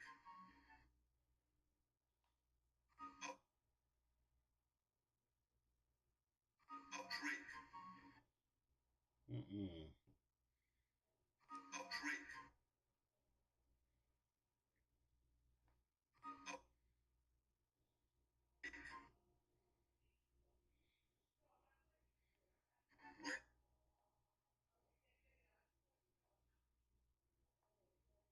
Of Drake.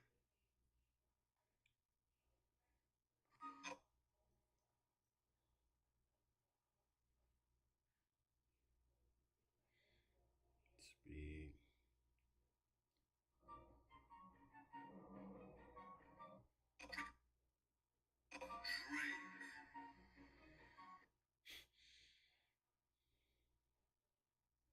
Can we have a what that wants to come and play with us? When can we have a sporting event here?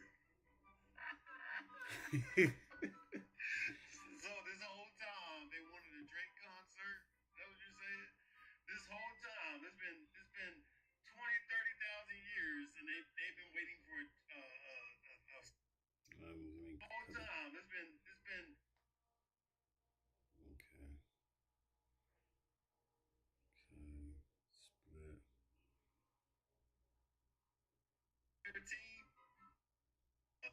a soccer player. This whole time, a soccer player to play on the. What you're saying? This whole time, been waiting for a soccer player to play on their team.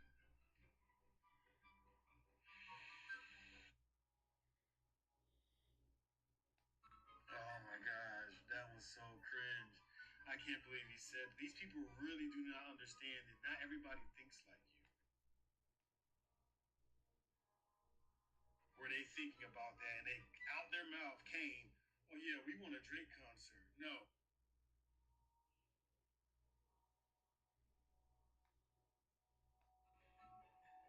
Oh my god. What? No, he's gunshots.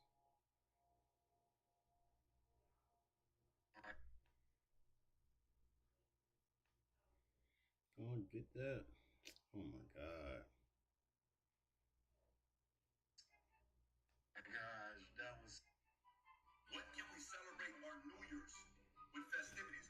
When can we open up Facebook, YouTube, X in Iran?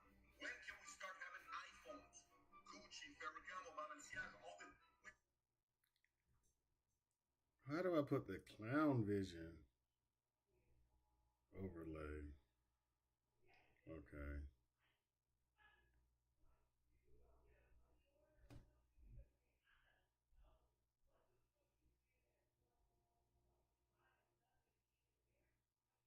Let me see. Overlay.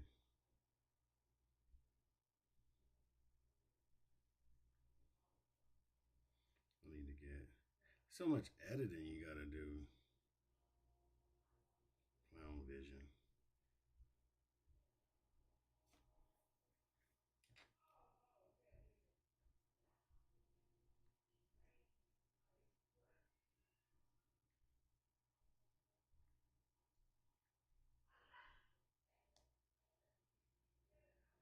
Oh my god, these pictures suck.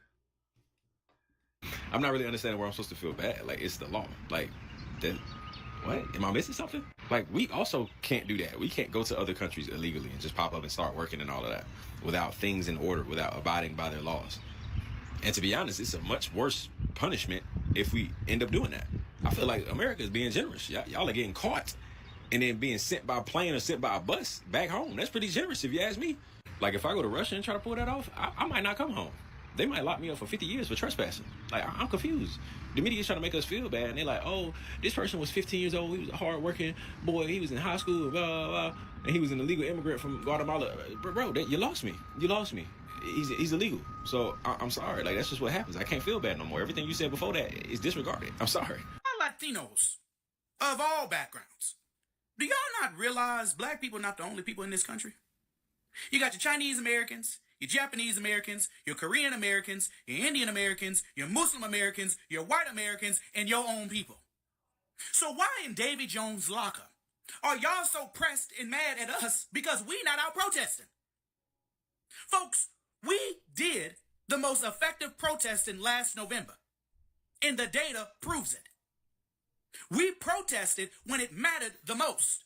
We were not out here with whole productions talking about some we will vote for Donald Trump.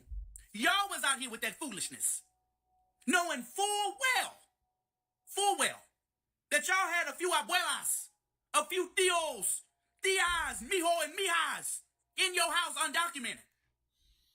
But y'all got y'all behinds on stage talking about some we will vote for Donald Trump. And you think we supposed to be out here protesting, picket fence in hand, clowning? Like some monkeys in a zoo? No, sirree bop. We did what we were supposed to do. And y'all put y'all's own community in the position that it's in now. And y'all need to live with it. Okay, this question is for anybody who is Mexican American, Chicano, Hispanic, Latino, whatever, however you identify, it's all the same to me. Doesn't matter. So if you're within that community or if you're just watching, let me know what you think down in the comments below. Okay, I'm about to ask you a question. You let me know your honest, truthful opinion. Okay, my question is very straightforward. Don't make it complicated. Don't go over the top. Answer is yes or no. If you want to explain after yes or no, that's fine. But first answer with yes or no. And my question is this. If all of the migrant workers are deported, would you, your family, or any of your friends sign up to take their jobs? For example, such jobs as becoming farm workers, day laborers, collecting fruits, vegetables, doing all that, assembly line and production, janitorial positions, cleaning, becoming housekeepers, maids, and other services like gardening or even becoming a handyman, or any other stereotypical migrant worker job. Now let me know down in the comments if you would or if you wouldn't. I think it's going to be a pretty interesting conversation. So that's a very important question. Now that all the immigrants are gone, now that they are leaving, who exactly is going to take up those jobs? Who were they leaving those jobs for? Who actually do they have in mind was going to take up those jobs? Those Mexicans, those Latinos, who actually voted for this, voted for mass deportation? Who exactly do they think will take up those farm jobs, those other jobs that their people does? Okay, mostly the construction job, the water that you have, right? That a lot of these immigrant workers does. Who exactly will be taking up the job? Are you guys going to take them up? Because a lot of you voted for this current administration and voted for mass deportation.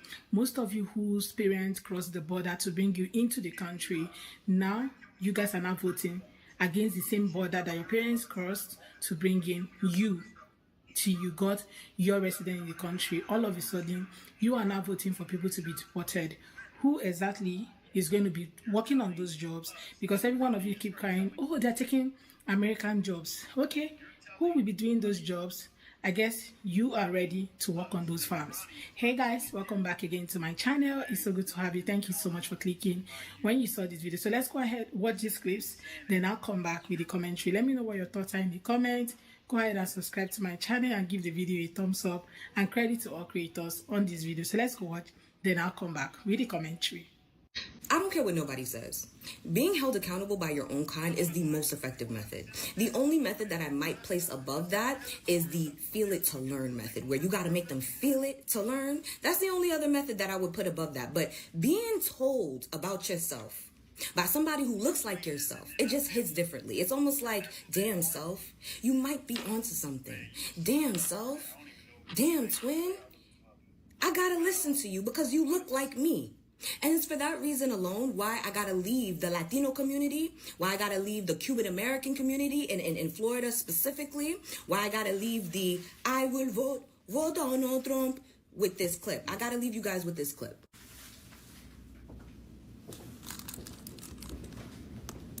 African American community is the only community that has the power in this country to change anything. They are the only one with the experience of civil matter. They are the only one que tenían el esclavo ahí mismitico. They are the only one that are not going to get deported anywhere, and you cannot put them all in jail. So African American community, which is the community that is stepped on by Cubans, the most are the only ones that are going to save the Latinos. And Did you hear what she said? Did you hear what she said? Because it's the exact same sentiments that every African American person, every Black American person have been screaming since elections time. The same exact sentiments. And now, because of the bullshit that the Latino community have entered themselves into, literally voting against the same exact group of people that now hold the power of being able to save you. She said it. She said it. See, I knew this. I knew that it's only the African American community, that it's only the Black American community that can save the Latino community from the bullshit that they got themselves into. I knew this. But see, you're not going to listen when I say it. But you'll probably listen when she says it. And the thing about it too, see, technically, I'm a Latina. I'm Haitian. But I'm not the Latina that you're going to listen to. I'm not. That one, though, she is. She is. She has that proximity to whiteness that you guys respect. Right? So now she states that it's only the African American community that can save the Latino community from the bullshit that you guys put yourselves into. And you only are in that because you were so hell-bent on voting against the same exact group, against the interest, the self-interest for that same group of people that now are the only ones that can save you. Look at that, full circle. For the African African-American community that has not come out because it is not, I do. We didn't do shit for them. I get it, but I don't. Me and you support, but in masses, we didn't support anything that was going with them. Latino. I gotta do that. That's what I gotta do now.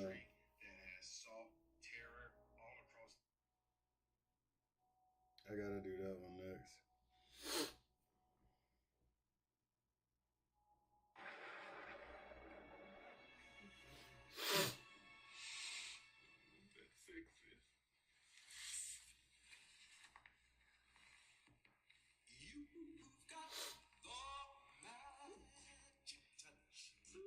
Oh shoot. Need a post. I've been getting good views on here. I've been getting some pretty good views on here. But I gotta do this next one. This one is hilarious. She seriously was triggered. She did not like the fact that this was the truth. Let's look at Cubans specifically. I'm not going to talk about any other community because I'm not part of that community, even though I'm a Latina with them. Cubans talk shit about African Americans. Cubans did not support African Americans. Cubans think that they all victimize themselves, all of this, all of that. African Americans are the only ones that are going. The only ones that can. But in masses, we didn't support anything that was going with them. Latinos, we didn't. American community. That full circle. For the African American community that has not come out because it is not. I do. We didn't do shit for them. I get masses, it, but I don't. Me and you support, but in masses, we didn't support anything that was going. You hear how she sounds? It's true. I know. I get it. She was on the side that didn't support Black Americans, that didn't support us, and didn't believe we were actual people here that couldn't get deported. She was on that side, and you hear how she sounds. Keep watching. Going with them, Latinos look at Cubans specifically. I'm not going to talk about any other community because I'm not part of that community, even though I'm a Latina with them. Cubans talk shit about African Americans. Cubans did not support African Americans. Cubans think that they all victimize themselves, all of this, all of that. African Americans are the only ones that are going to save your asses, Latinos. So you better start kissing. If you're going to kiss some ass in this country, you better kiss some black ass.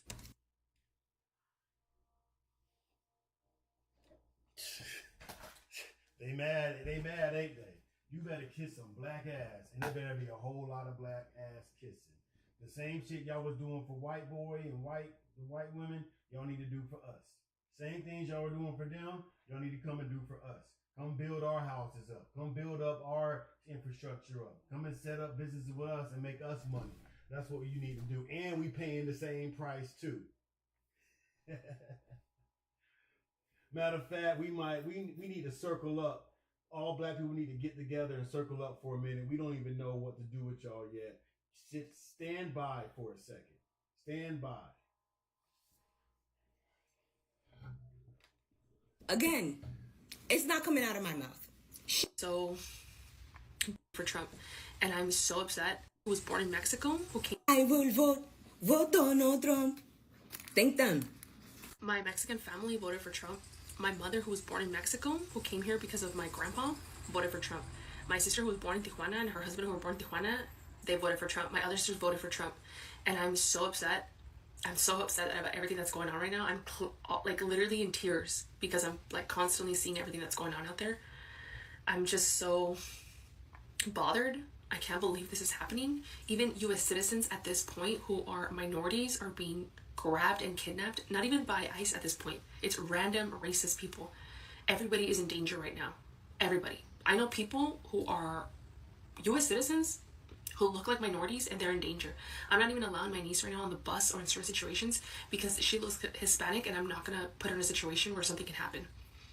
And if you... Everybody but Black people, everybody but people who actually have paperwork, everybody but people who have an ID, everybody but you, or us, excuse me. Everybody getting snatched up, yes, that don't have their paperwork, that don't have an ID, yes. Everybody that is not Black and not an already naturalized citizen of this country, yeah, they're getting taken out. And yeah, it is an opportunity for racists to come out and do some fucked up shit. But they've always done that. One thing that these white people know how to do is take advantage of loopholes in the system and do crime underneath the law's eye. And even if the law sees it, it will turn its head just for the sake of a racist carrying out a racist act. This is a racist country. Okay? It is based upon race. It only exists by being racist. This country cannot thrive, cannot exist without racists and colonization. Oh shit. This country cannot thrive, cannot grow in the way that it is without being racist. We have to overhaul the whole system if you really want the change that you want. But for now, you need to listen to us until we can work to a way to get there. You voted for Trump. And we were telling you what was going to happen if you vote for Trump. No, Kamala wasn't the best option by a long shot, but she definitely wasn't Trump. And now to go undo everything that's being done after these next 3 years, good luck. So I better see a whole lot of ass kissing. I better see a whole lot of. Hey, look, I better see you at every party.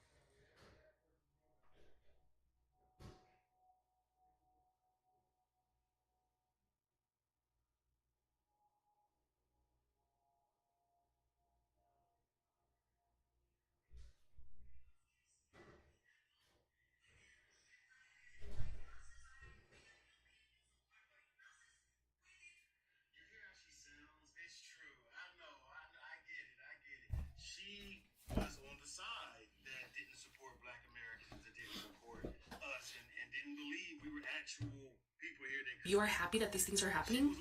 I really hope you go to therapy. I really hope that you heal, because the lack of empathy is wild. I cannot believe that children are in handcuffs, they're being ripped apart from their family. Children in all these places are getting taken, and it's just like I'm constantly in tears and I'm like shocked. I literally almost sent my family a group chat of like all these screenshots of like, you voted for this, even though I don't speak to them because I'm so disgusted. And I hate these wannabe Christian MAGA fake people who are okay with all of this behavior. I hope that you are critically thinking right now and you finally humble yourself and you can finally see that everything that's happening right now is not okay, and it has not been okay for many different reasons, not just even this immigration that's happening right now, and it's gonna get worse. They only want white people here. Because when we think about refugees who need immediate resettlement, expedited screenings, we usually think about people who are fleeing extreme violence, persecution, famine, war, in places like South Sudan, Myanmar, the Congo, not white Afrikaners. See that chartered plane the Trump administration is sending? It's not going to collect refugees that have been sitting in resettlement camps for years, fully vetted, waiting to come to the United States to escape violence. No, it's going to South Africa to collect white people who claim they're being discriminated against. Why would they be getting discriminated against? Probably because they spent generations instituting legal forms of racial segregation and discrimination called apartheid, aka Stephen Miller's wet dream. See, while the rest of the world after World War II saw that maybe racial discrimination not such a hot idea and favored more policies of integration and away from colonization, Afrikaners doubled down on that shit and instituted apartheid. Although it ended over 30 years ago, the social and economic legacies of apartheid continue today. South Africa is the most unequal country in the entire world, according to the World Bank, with white South Africans earning over 12 times what black South Africans do. But don't worry, we're going to make sure that the white Afrikaners who instituted generations of discrimination and segregation against black people get everything they need to get started here in the United States in their new life. So when I see a lot of people come online to really say the truth about everything that is happening, it baffles me that you go to the comment section, you see some people who are countering what they're saying, and some people who do not want to really, say the truth as it is. You all know that these whole white South African people that came in, they were really not going through any racial discrimination. You know that. You and I know that. Yesterday we talked about white privilege and how these people really have privileges that they can use at any point, even though some of them try to shy away from it, that they do not have white privilege But you and I know there is something called that. Everyone have a privilege, that's the truth. But there is always a privilege that is higher than the other. Okay, and when we have those privileges, it could just be financial privilege. You can be able to have access to money to buy anything that you want. That makes you a financial privileged person because you can afford whatever thing you want. Now there are people who can use their to get whatever thing they want because they are that person. When you come to my country, I might have privilege of speaking languages that you cannot understand, and that makes me a privileged person because I can buy things cheaper than you. You might hear a particular price and you're like, okay, it's cheap, and you buy them, but I know exactly how to price and get what I want because I speak the language. I hope you understand what I'm saying. So there is privilege and there are privileges, okay? So this is why people actually have privilege, and now they're settled in the US, even though there are rumors of some of them crying out that they are not getting all the benefit that was promised them for one reason or the other, which we are not even so sure about. But you guys, these guys were never going through any sort of issues back home in South Africa because they understand that they have privileges which they have enjoyed over the years, but somehow we are sweeping that under the carpet because they are. So let's just leave it at that, right? Now, for some of you all Latinos who voted the way you did and now coming on the internet, calling on black people to come save you and now saying that, oh, black people are the only people who have the power to save us. At what point did it take you to realize that, you guys, they are not your saviors? And they have actually come out to say, we are not your human shield. No matter how you do it, we are not still coming out to turn your shield at any point. So every one of you calling them out and telling them to come and speak on your behalf, I think you're just making or wasting your time. Not a greater mistake, but you are wasting your time because for 2025, they call it their year of resting. So it doesn't matter the bait, it doesn't matter how you say it, like those people who were on their podcast saying Black Americans are the only ones who have the power to save Latinos. They are not going to be deported anywhere. They are, they are not, they are the only ones who cannot be jailed. Every one of them, they cannot throw them inside the jail. You guys, a lot of you are just finding out that Black Americans were never immigrants. They were brought into the US, not by choice. We all know how, right? So, but let's just pretend that we also do not know how they came in, right? We keep pretending with you all. But you guys, let's just be truthful to ourselves. They are not immigrants, and you all are just realizing that. I guess some of you actually wish that they would be the ones taking up those jobs that your people will be leaving, and that's why you voted against your people by making them get deported. And now you are all crying on the internet on how Black Americans are not coming out to speak up and how they're not coming out to speak for you guys, how you guys are all minority, and the relationship between the Black and brown community is so strong. Let nobody come to put us under and all of that. You guys, we listen, we don't judge over here.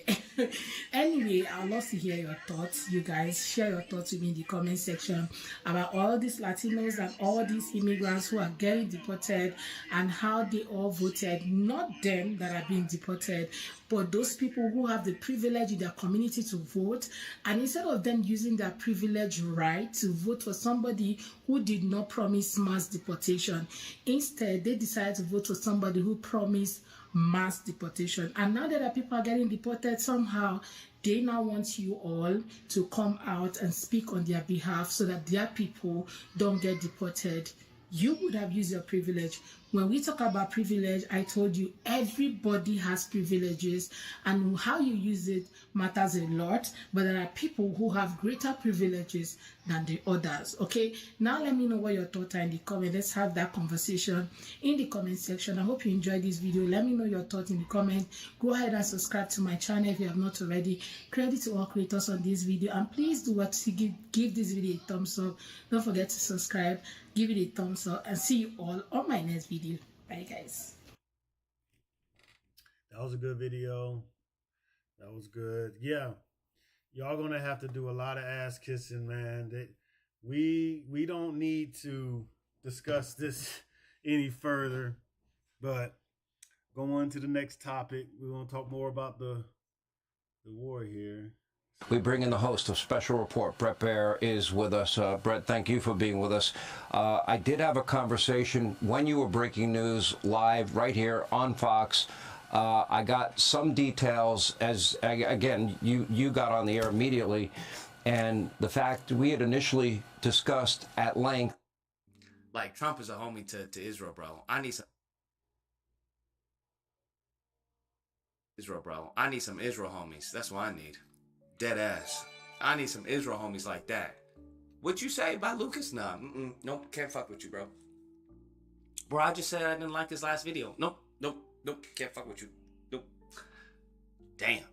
You need if your girl, you need to be the U.S. and your girl needs to be Israel, bro. All right? Or vice versa. That's what needs to happen. That's the type of relationship you need to have. All right? If you ain't got that U.S.-Israel support, throw it away, bro. That's why I'm going to start comparing relationships. You want to know how you have a good woman? If she's like Israel, bro. If she's like Israel and you are the U.S., that's how you know you have a good relationship. That's how you know it's going to last. It's as simple as that. That's how you know it's going to last. If you ain't got that U.S.-Israel relationship, throw it away, bro. Throw it away. It's not even worth it, bro. Throw that shit in the trash can, bro. Throw that shit in the trash can. Just so we're clear. Damn, World War III before the C-9000? Now that would be a shame. I'm not gonna lie. World War III before the C-9000 would be a fucking travesty. But honestly, it would be the best thing right now. This is the perfect time. This is honestly the perfect time. Because think about it. Mofos is gooning their asses out, right? They're gooning their brains out. Like literally. They're gooning at fucking fast food places, bro. They gooning in drive-thrus. This is the perfect time for war, bro. This is a perfect time for war. We got nothing but cannon fodder. It's like, bro, you can goon on deployment, fam.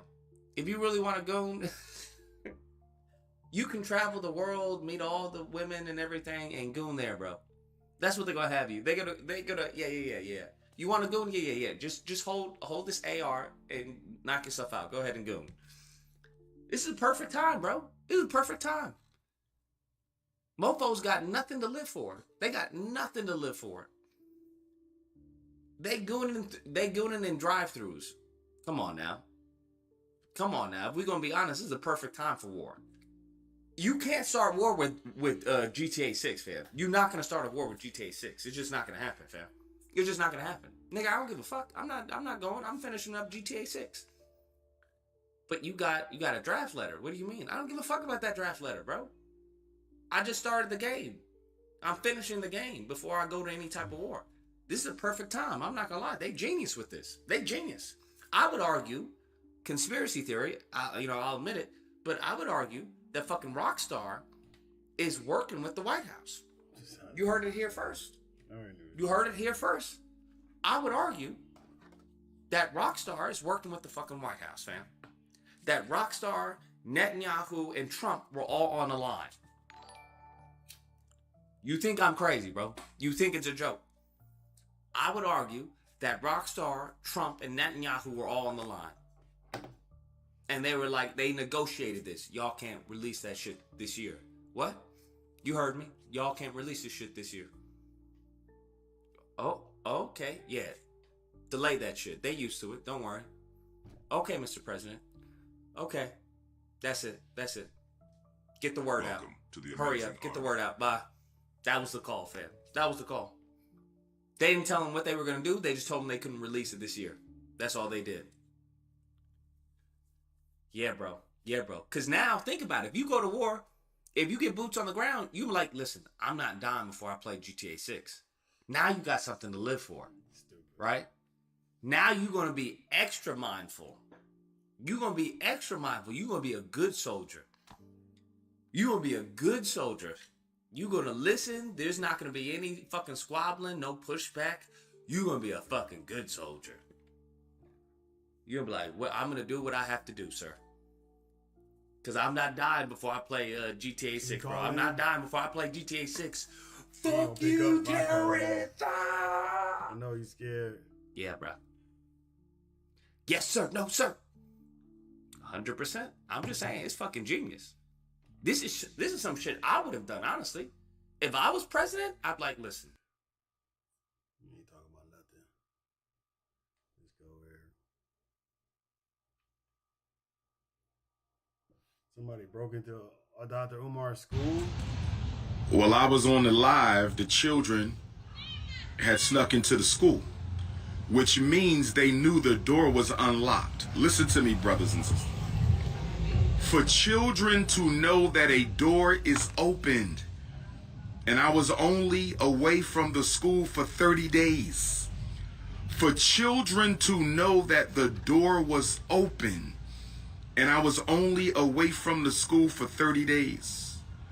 For children to know the door was open, I wonder when they broke in. How is the cameras without the electric? Let me worry about that. Let me worry about that. You don't need to know everything. They said, how you got cameras in a high school without the electric? Let me worry about that. Y'all worry about too much. That's none of your business. What kind of shit is that? He said, what kind of... What's up, y'all? Smash them likes. Hit that subscribe. It's about that time again, y'all. Cooking with Frank. Alright. Let's give him a view. Alright, so we all know that Dr. Umar Ifatunde has been running a scam for a long time. About 15 years going on now. Yeah, that's when we first heard about this school, about 15 years ago. So, time goes on and on, hundreds of thousands of dollars in donations later. He finally gets this building, allegedly, right? So, he got the building decorated with the logo on the front, got the yellow paint job. The school is in Delaware, if I'm not mistaken. But the school has not opened, okay? But all this time, Umar is still getting donations, still figuring out a way. They kicked him off the Cash App or something, and he had to go to PayPal. One of them organizations took him off the platform, They feel like he's scamming, basically. So, now he wants people to send donations.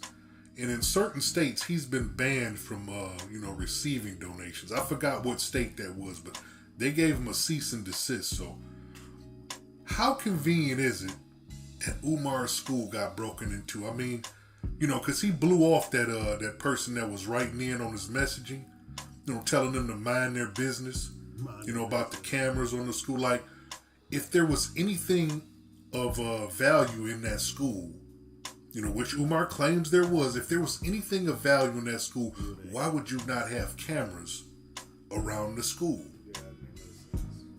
Now, the kids broke in and trashed the place is basically what's being said. That's the rumor. That's what Umar is saying. The kids broke in after the school, they found out the school door was open. But an adult opened that door.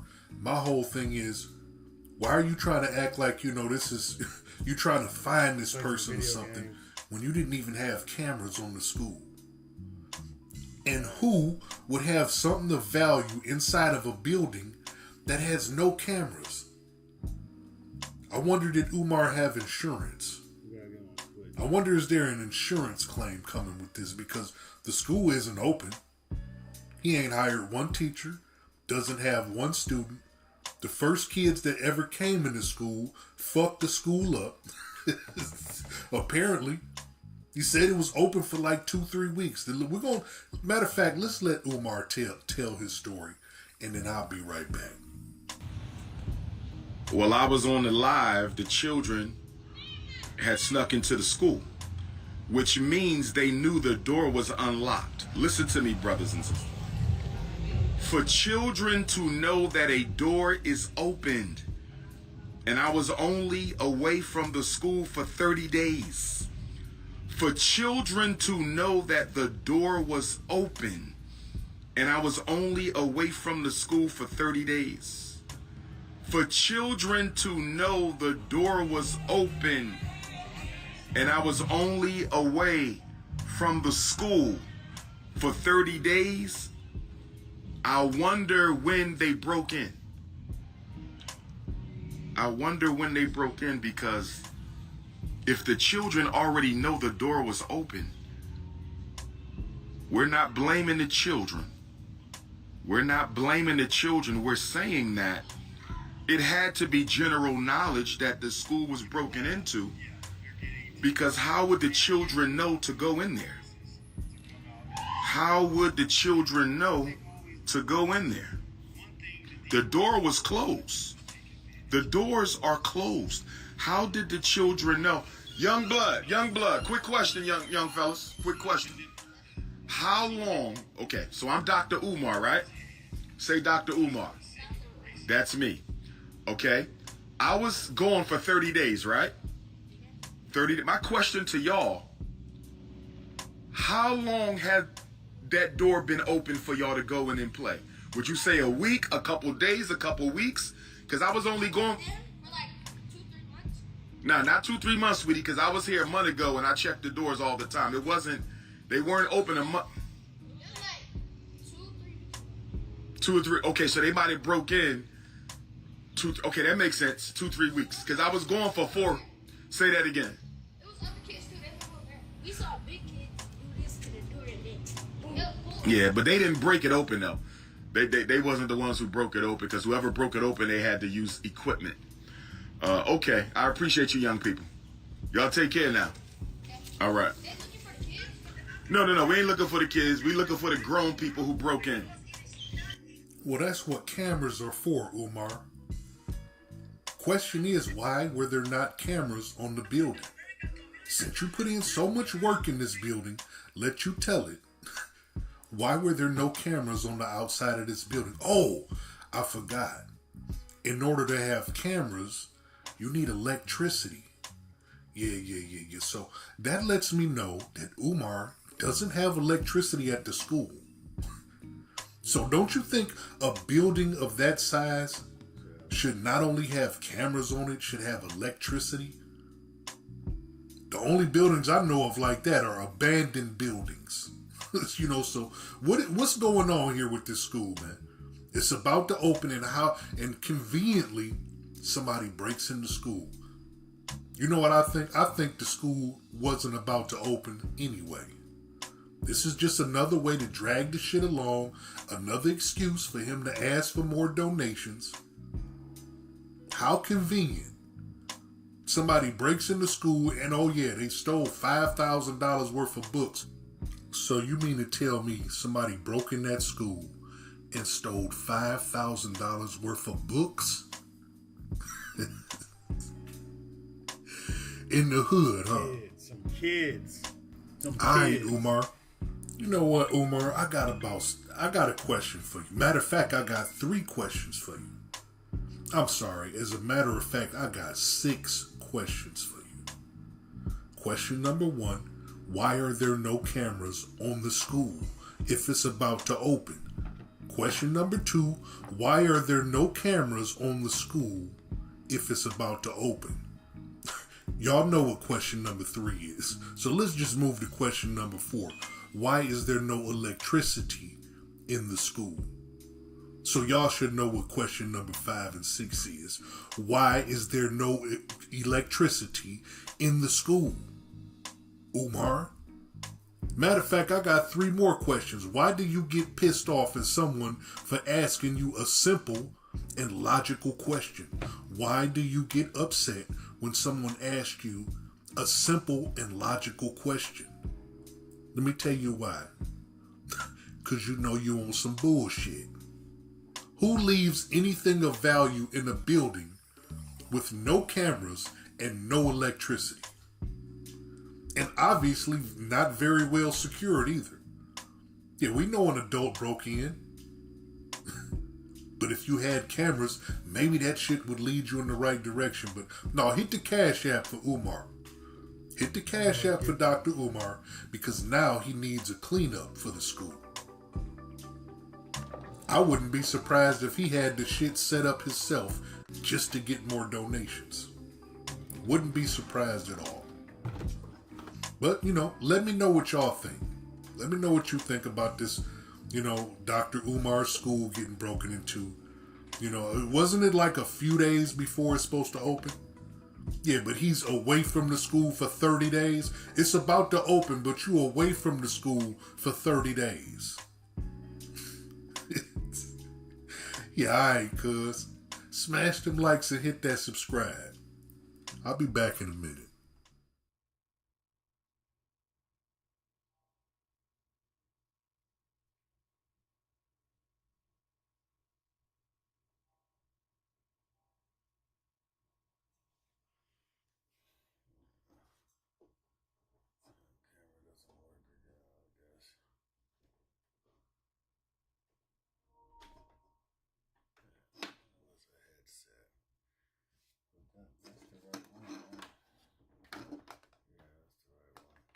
I guess it don't work. I can't get the but I could stream live. I guess I could stream.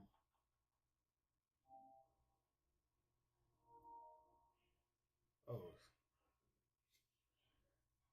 hold on.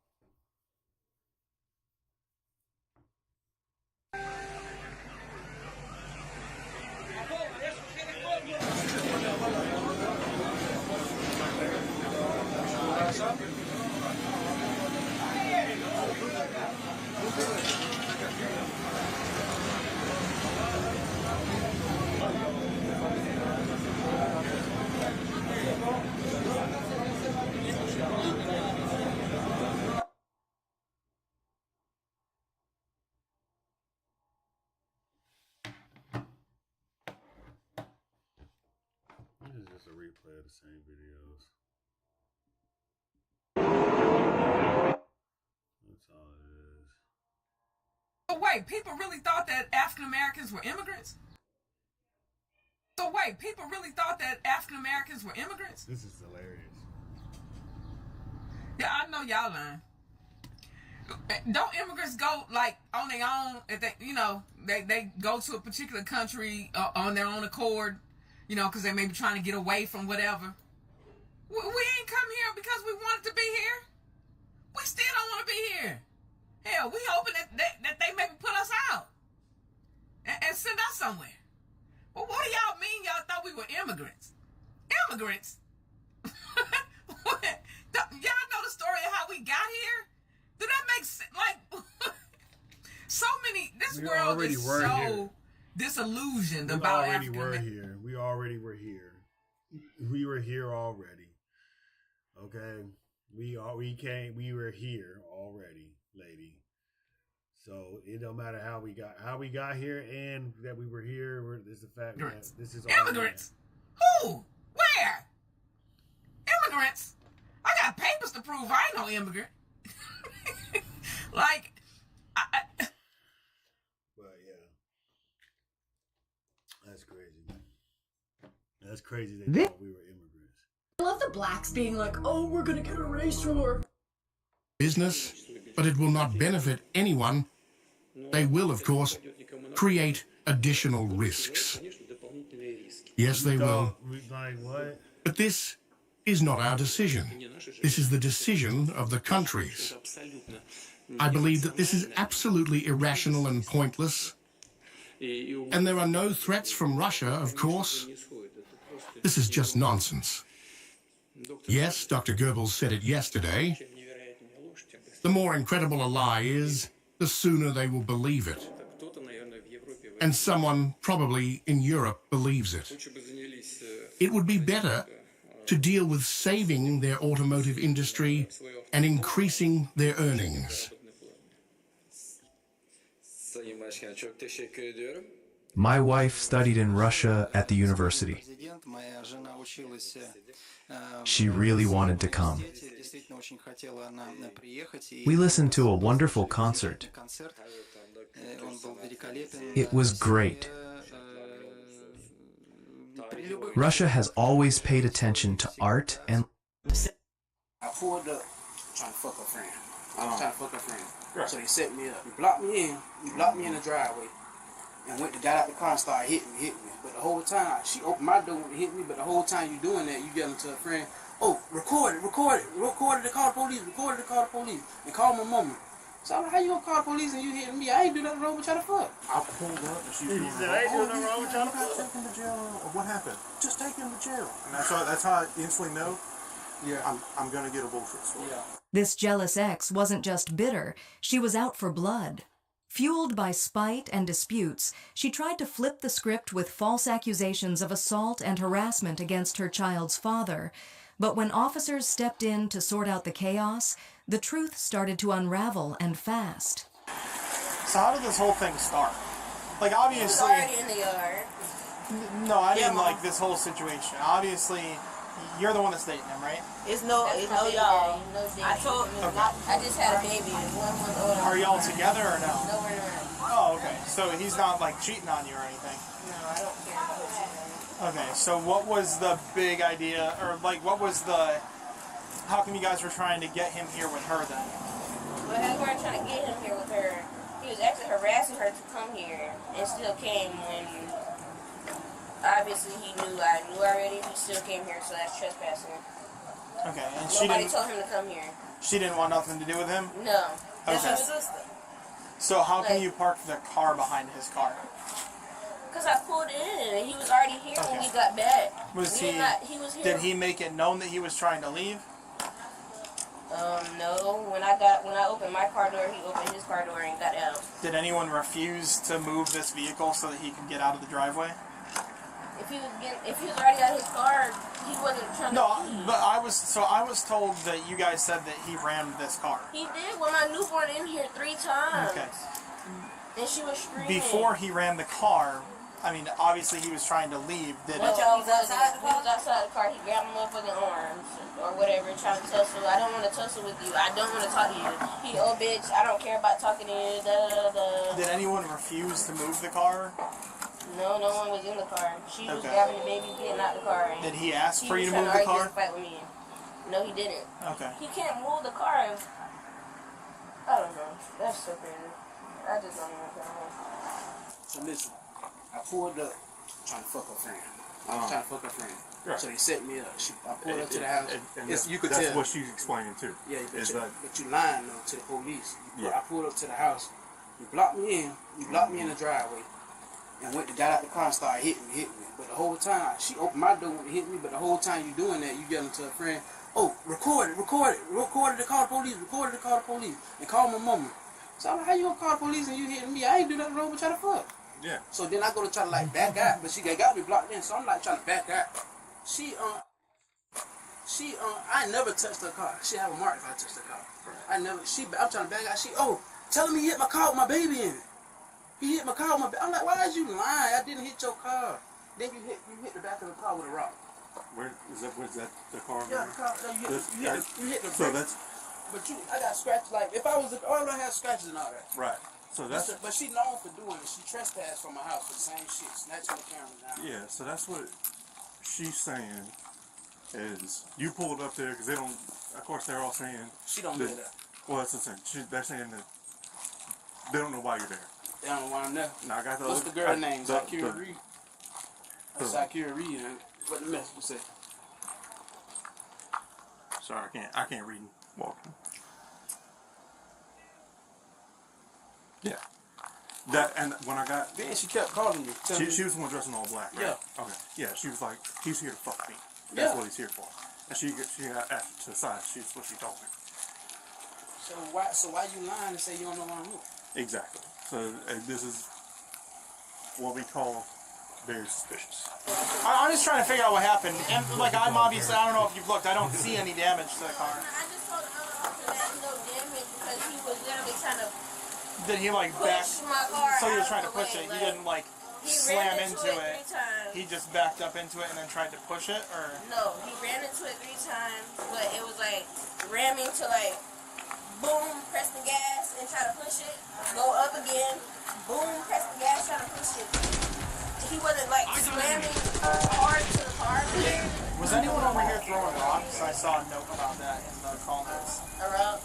Yeah, was anyone out here throwing rocks? No. No? When he ran into my car, I threw a rock at the car. Threw a rock at his car? Did you hit his car with that? I don't know. She tells you to come over there. Show up. Then you nothing suspicious, whatever. You pull up there, they pull in behind you. Pull in behind me, it's fine. Exactly. Because Akira didn't do nothing. Yeah, but your baby mom, what's her name? Spirit. She jumps out the car, comes to your side of the car, opens the door, starts slapping you. And starts yelling, call police. So then you back out.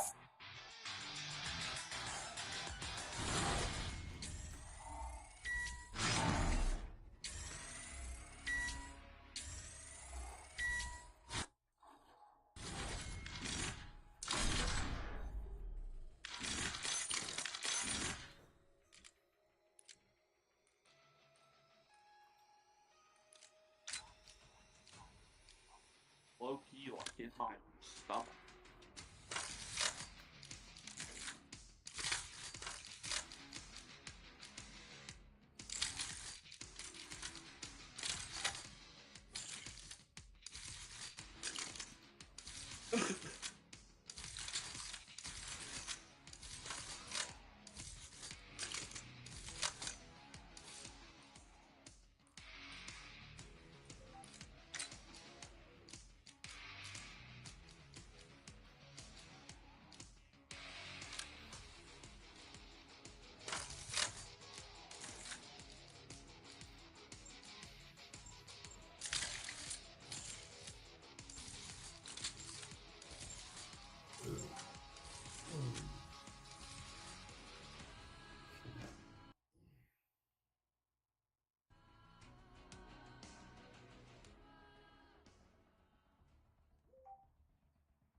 Team deathmatch. Remind the fugitives that actions have consequences.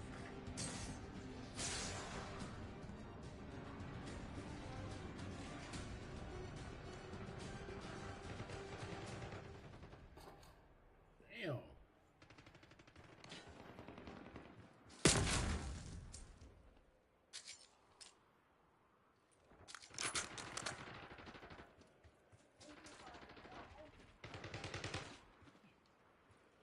We've claimed the advantage, now hold it.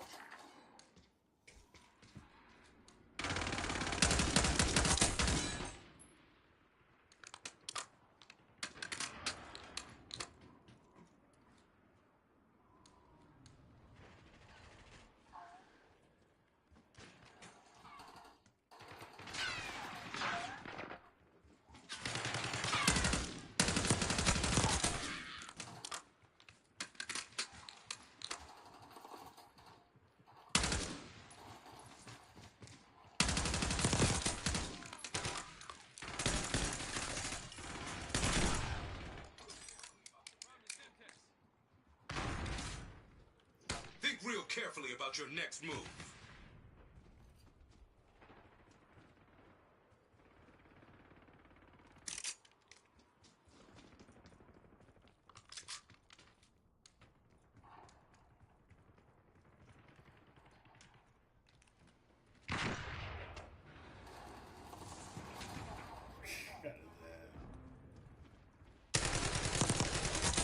Clear.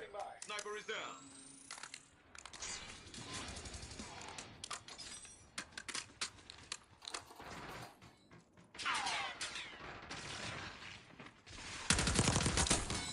Someone's got to start the party. I also tried.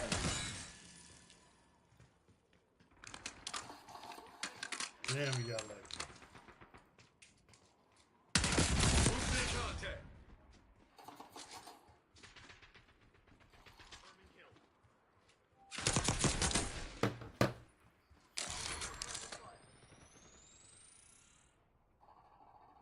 Archangel prepping fire.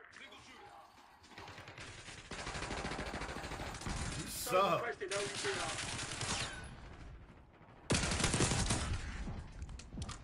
operating off jet state.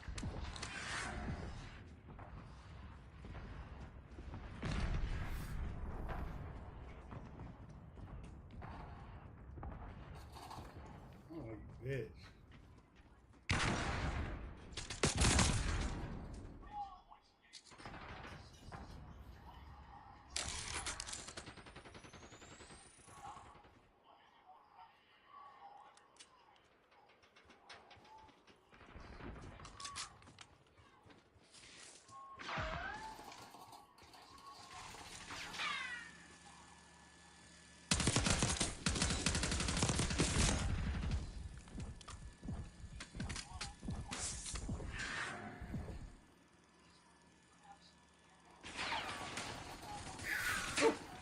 What?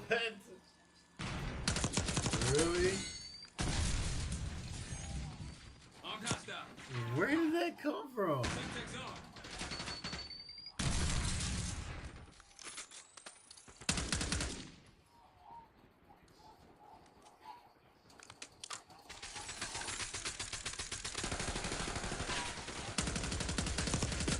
Falling behind, Crimson.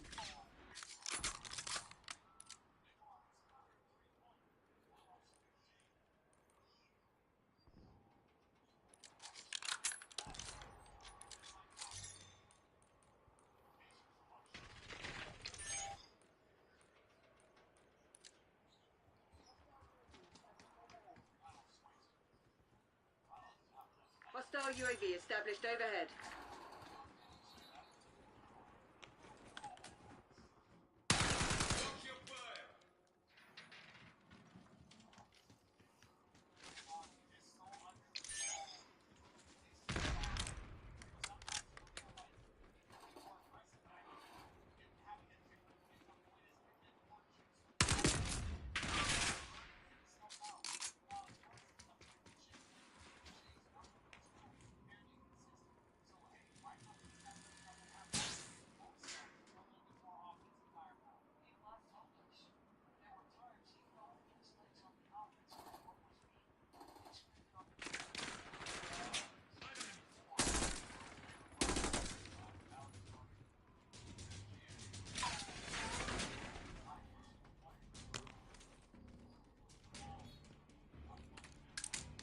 Sniper working.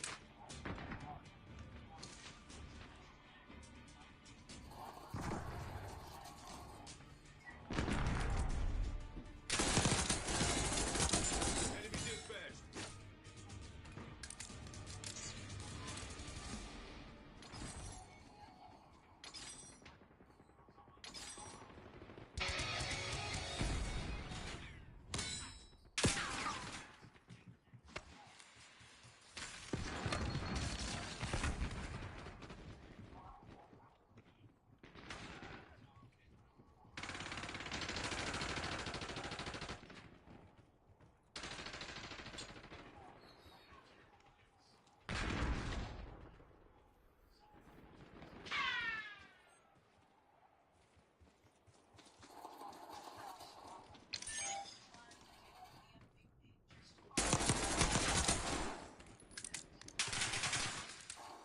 Hostile shooter.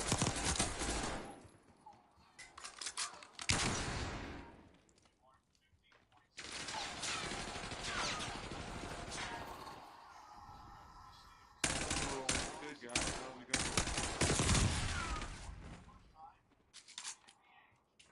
Just getting smoked. Man, shut up.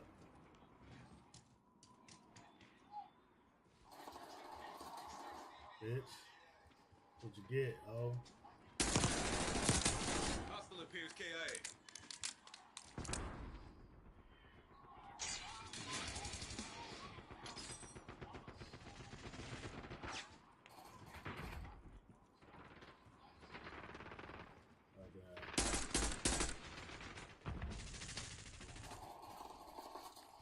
She thought you had the upper hand because you was on top.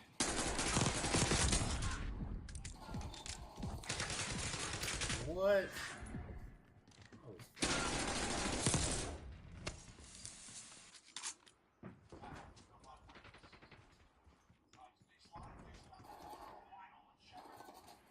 Bitch, give me your gun. I'm shooting you.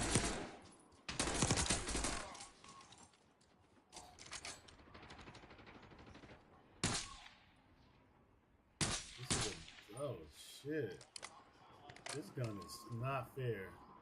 Y'all should have not got me this shit. You should have never dropped your shit. You can get one kill with this.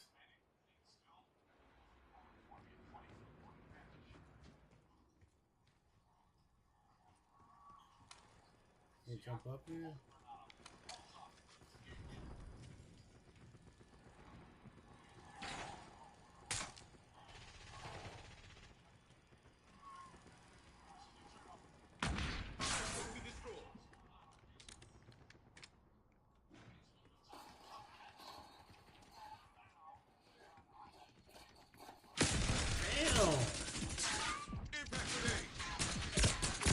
Shot them. What the fuck? I shot their ass.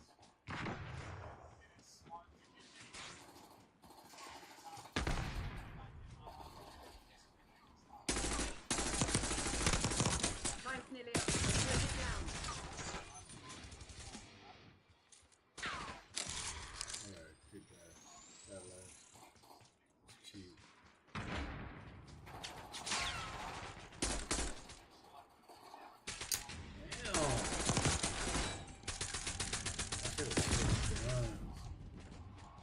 What was I thinking? I wasn't thinking.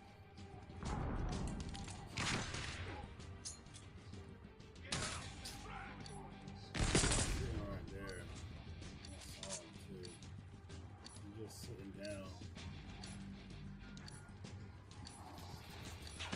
Hostile marksman in our IO.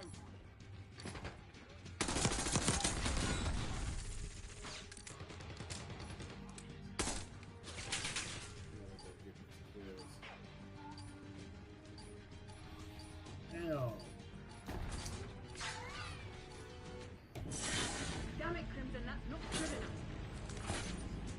Lose to a nigga named Clean yourselves up. We'll get them next.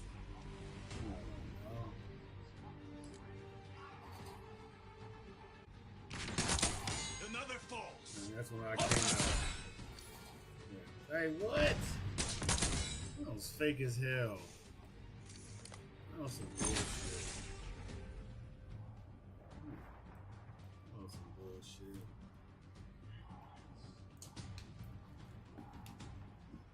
Squirting turtle, you're killing it. Fucking camping.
Free for all.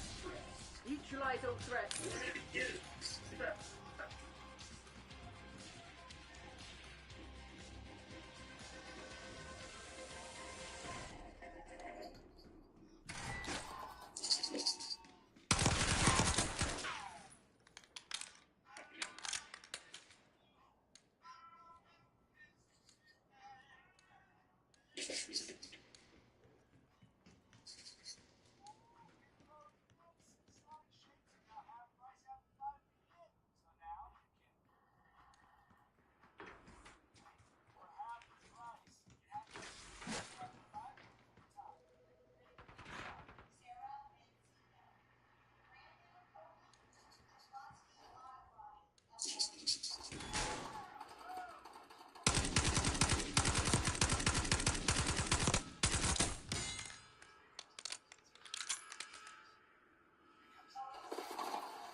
got a bench shot.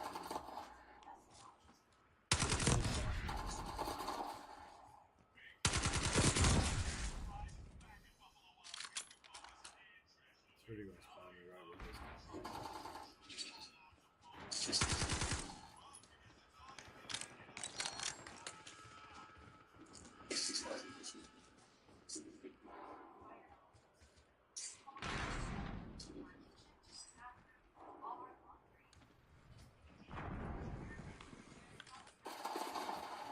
Damn. All of this is in there. Alright, I'm tripping.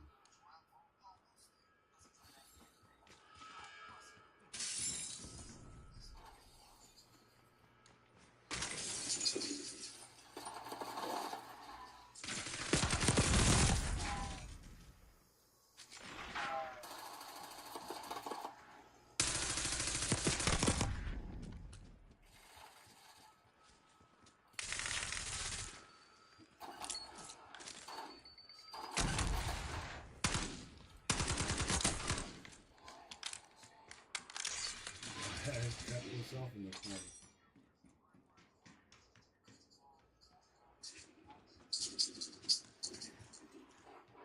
Damn.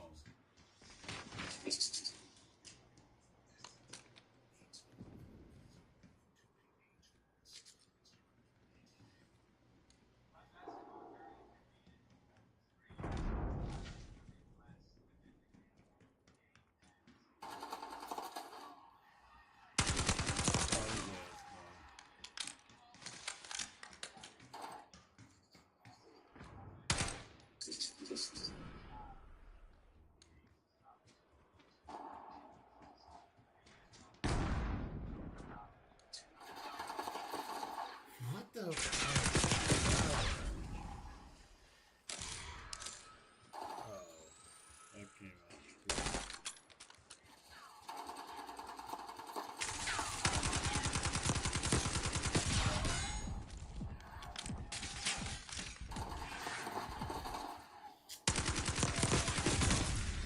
Wow. Alright, he's trying to kill y'all. Trying to stop playing with y'all. Trying to stop playing with y'all.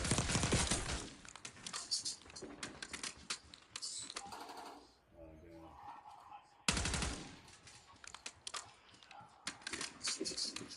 Ah, fuck.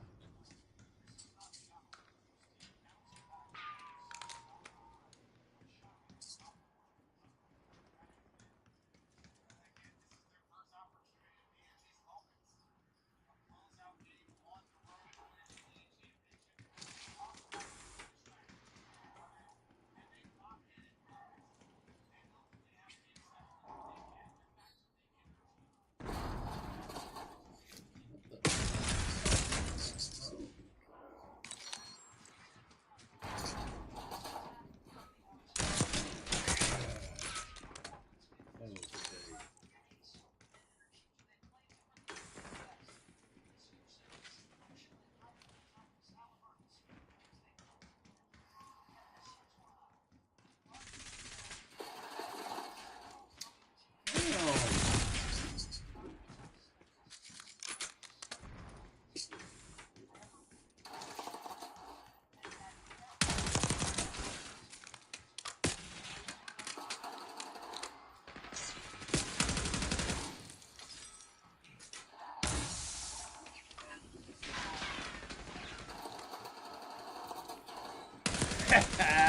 He thought he could slide in the door.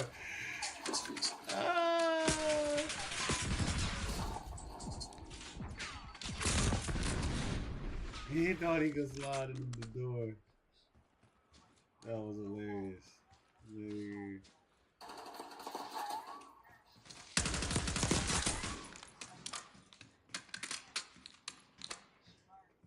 I thought that was behind me. Damn third, man. Crap. First. Damn. I was running niggas down. 1 second. I don't think I'm gonna come second. don't think I'm gonna get first. Damn. Got lucky.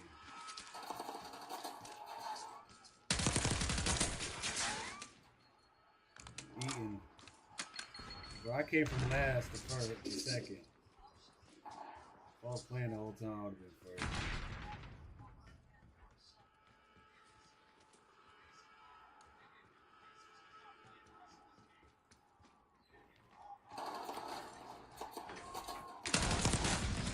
Damn, man, you come out of nowhere.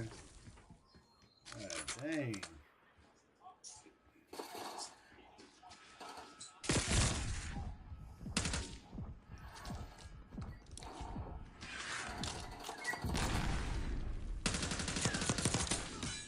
Why would you put yourself in the corner like that? This is a dumbass move.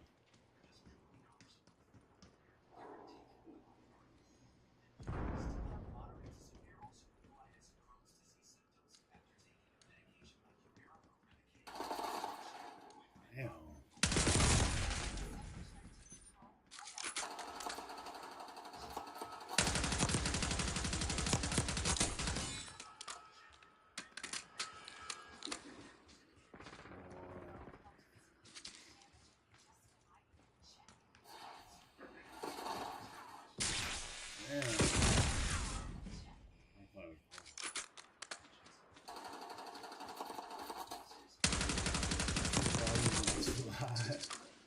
Away from the bullets. You can't slide away from the bullets, my guy.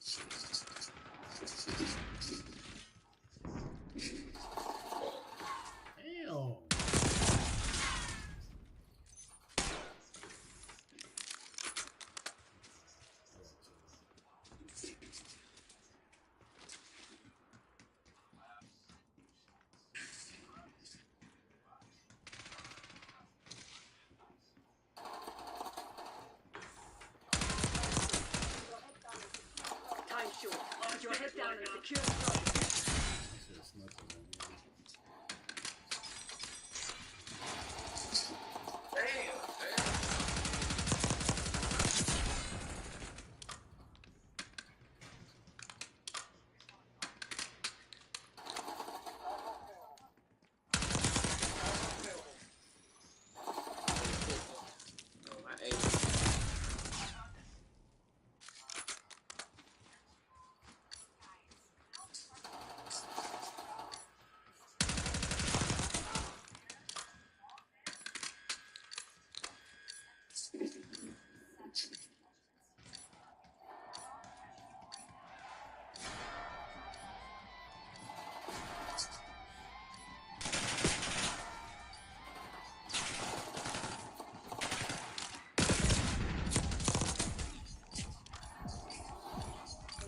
Hey! Oh, They never stood a chance. Proceed to extract. Man, I was almost caught you at first. Damn. That's it? That is not the best kill. That was not the best play. I had the best play. That's bad. I had the fucking best play. Here's Gabriel to be able to play.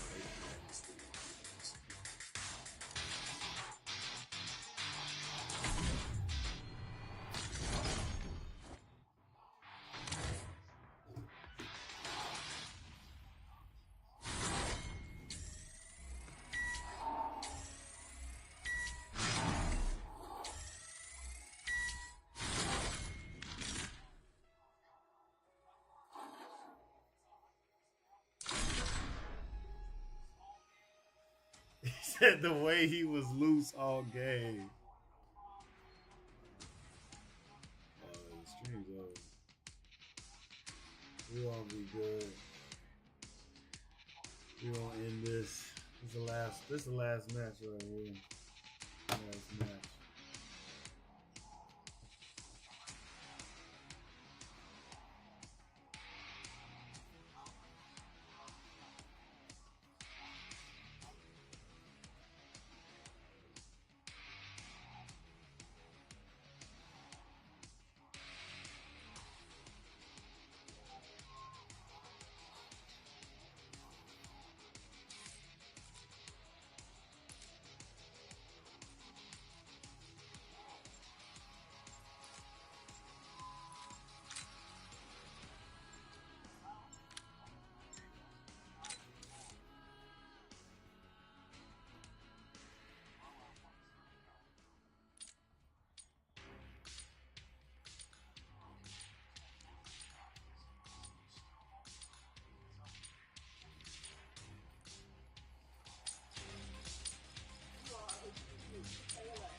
You are HVT. Stay alert.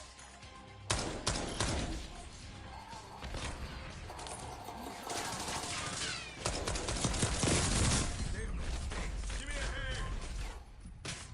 Eyes on all looking good.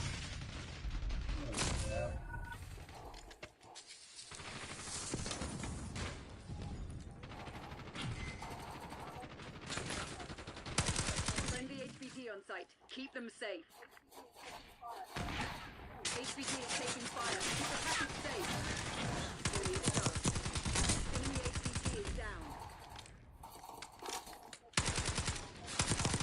We've taken the lead. Stay on task. Hostile HVT located. HVT under fire. Repeat, HVT under fire.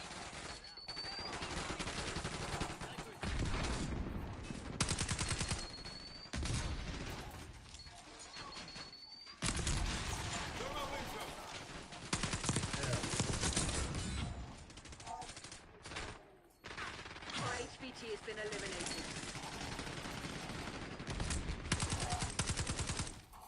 Protect our HVT.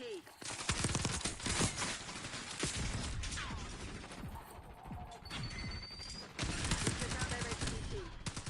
HVT is taking fire. Keep the package safe. Enemy HVT on site. Take them out. They got our HVT.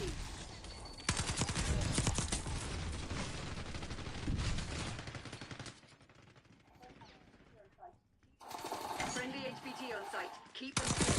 Where did they get armor from? Enemy HVT is down. They're getting armor.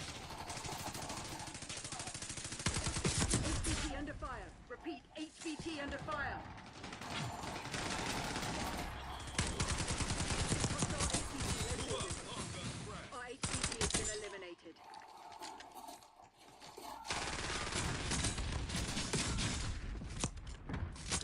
Let me stab him twice. Protect our HVT. HVT is taking fire. Keep the package safe. They got our HVT.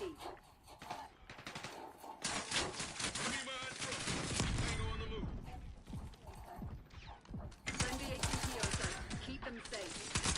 We took out their HVT. HVT under fire. Repeat, HVT under fire. Enemy HVT on site. Take them out.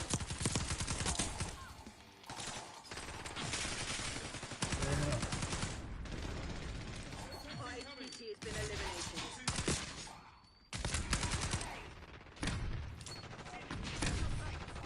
Protect our HVT. HVT is taking fire. Keep the package safe.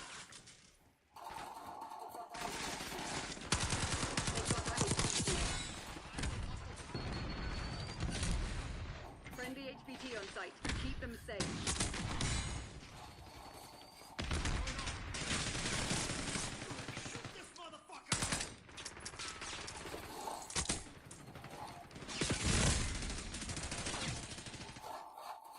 Enemy HVT is down.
site. Keep them safe.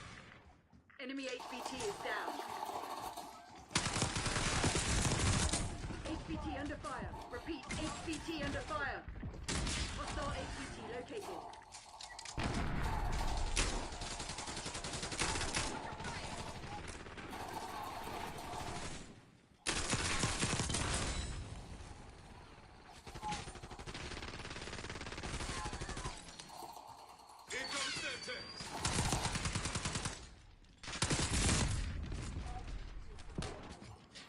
Our HVT has been eliminated.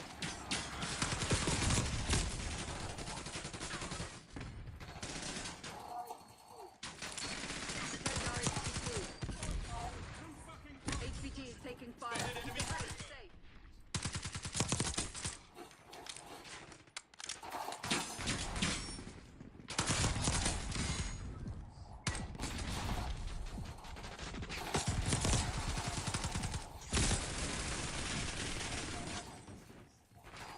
They got our HVT. Hostile Semtex! Incoming frag! We took out their HVT. Friendly HVT on site. Keep them safe. Enemy HVT on site. Take them out.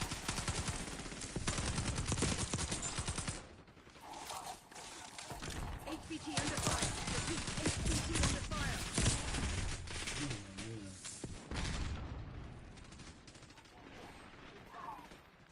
Enemy HVT is down.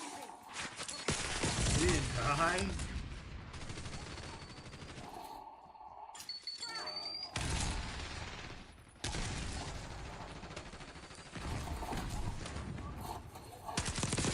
Hostile HVT located.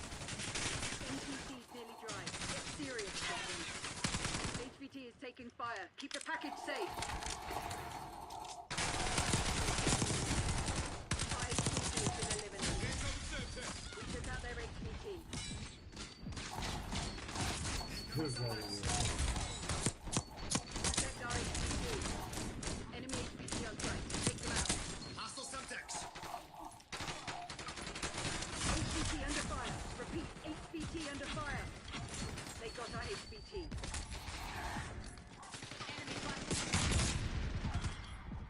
Friendly HVT on site. Keep them safe. Alright. Enemy HVT is down. HVT is taking fire. Keep the package safe. HVT located. Damn, we still lost? You lost the fugitive. How? Land emergency. Our boards were shit. Someone get us the hell out of here. How did he have the best one?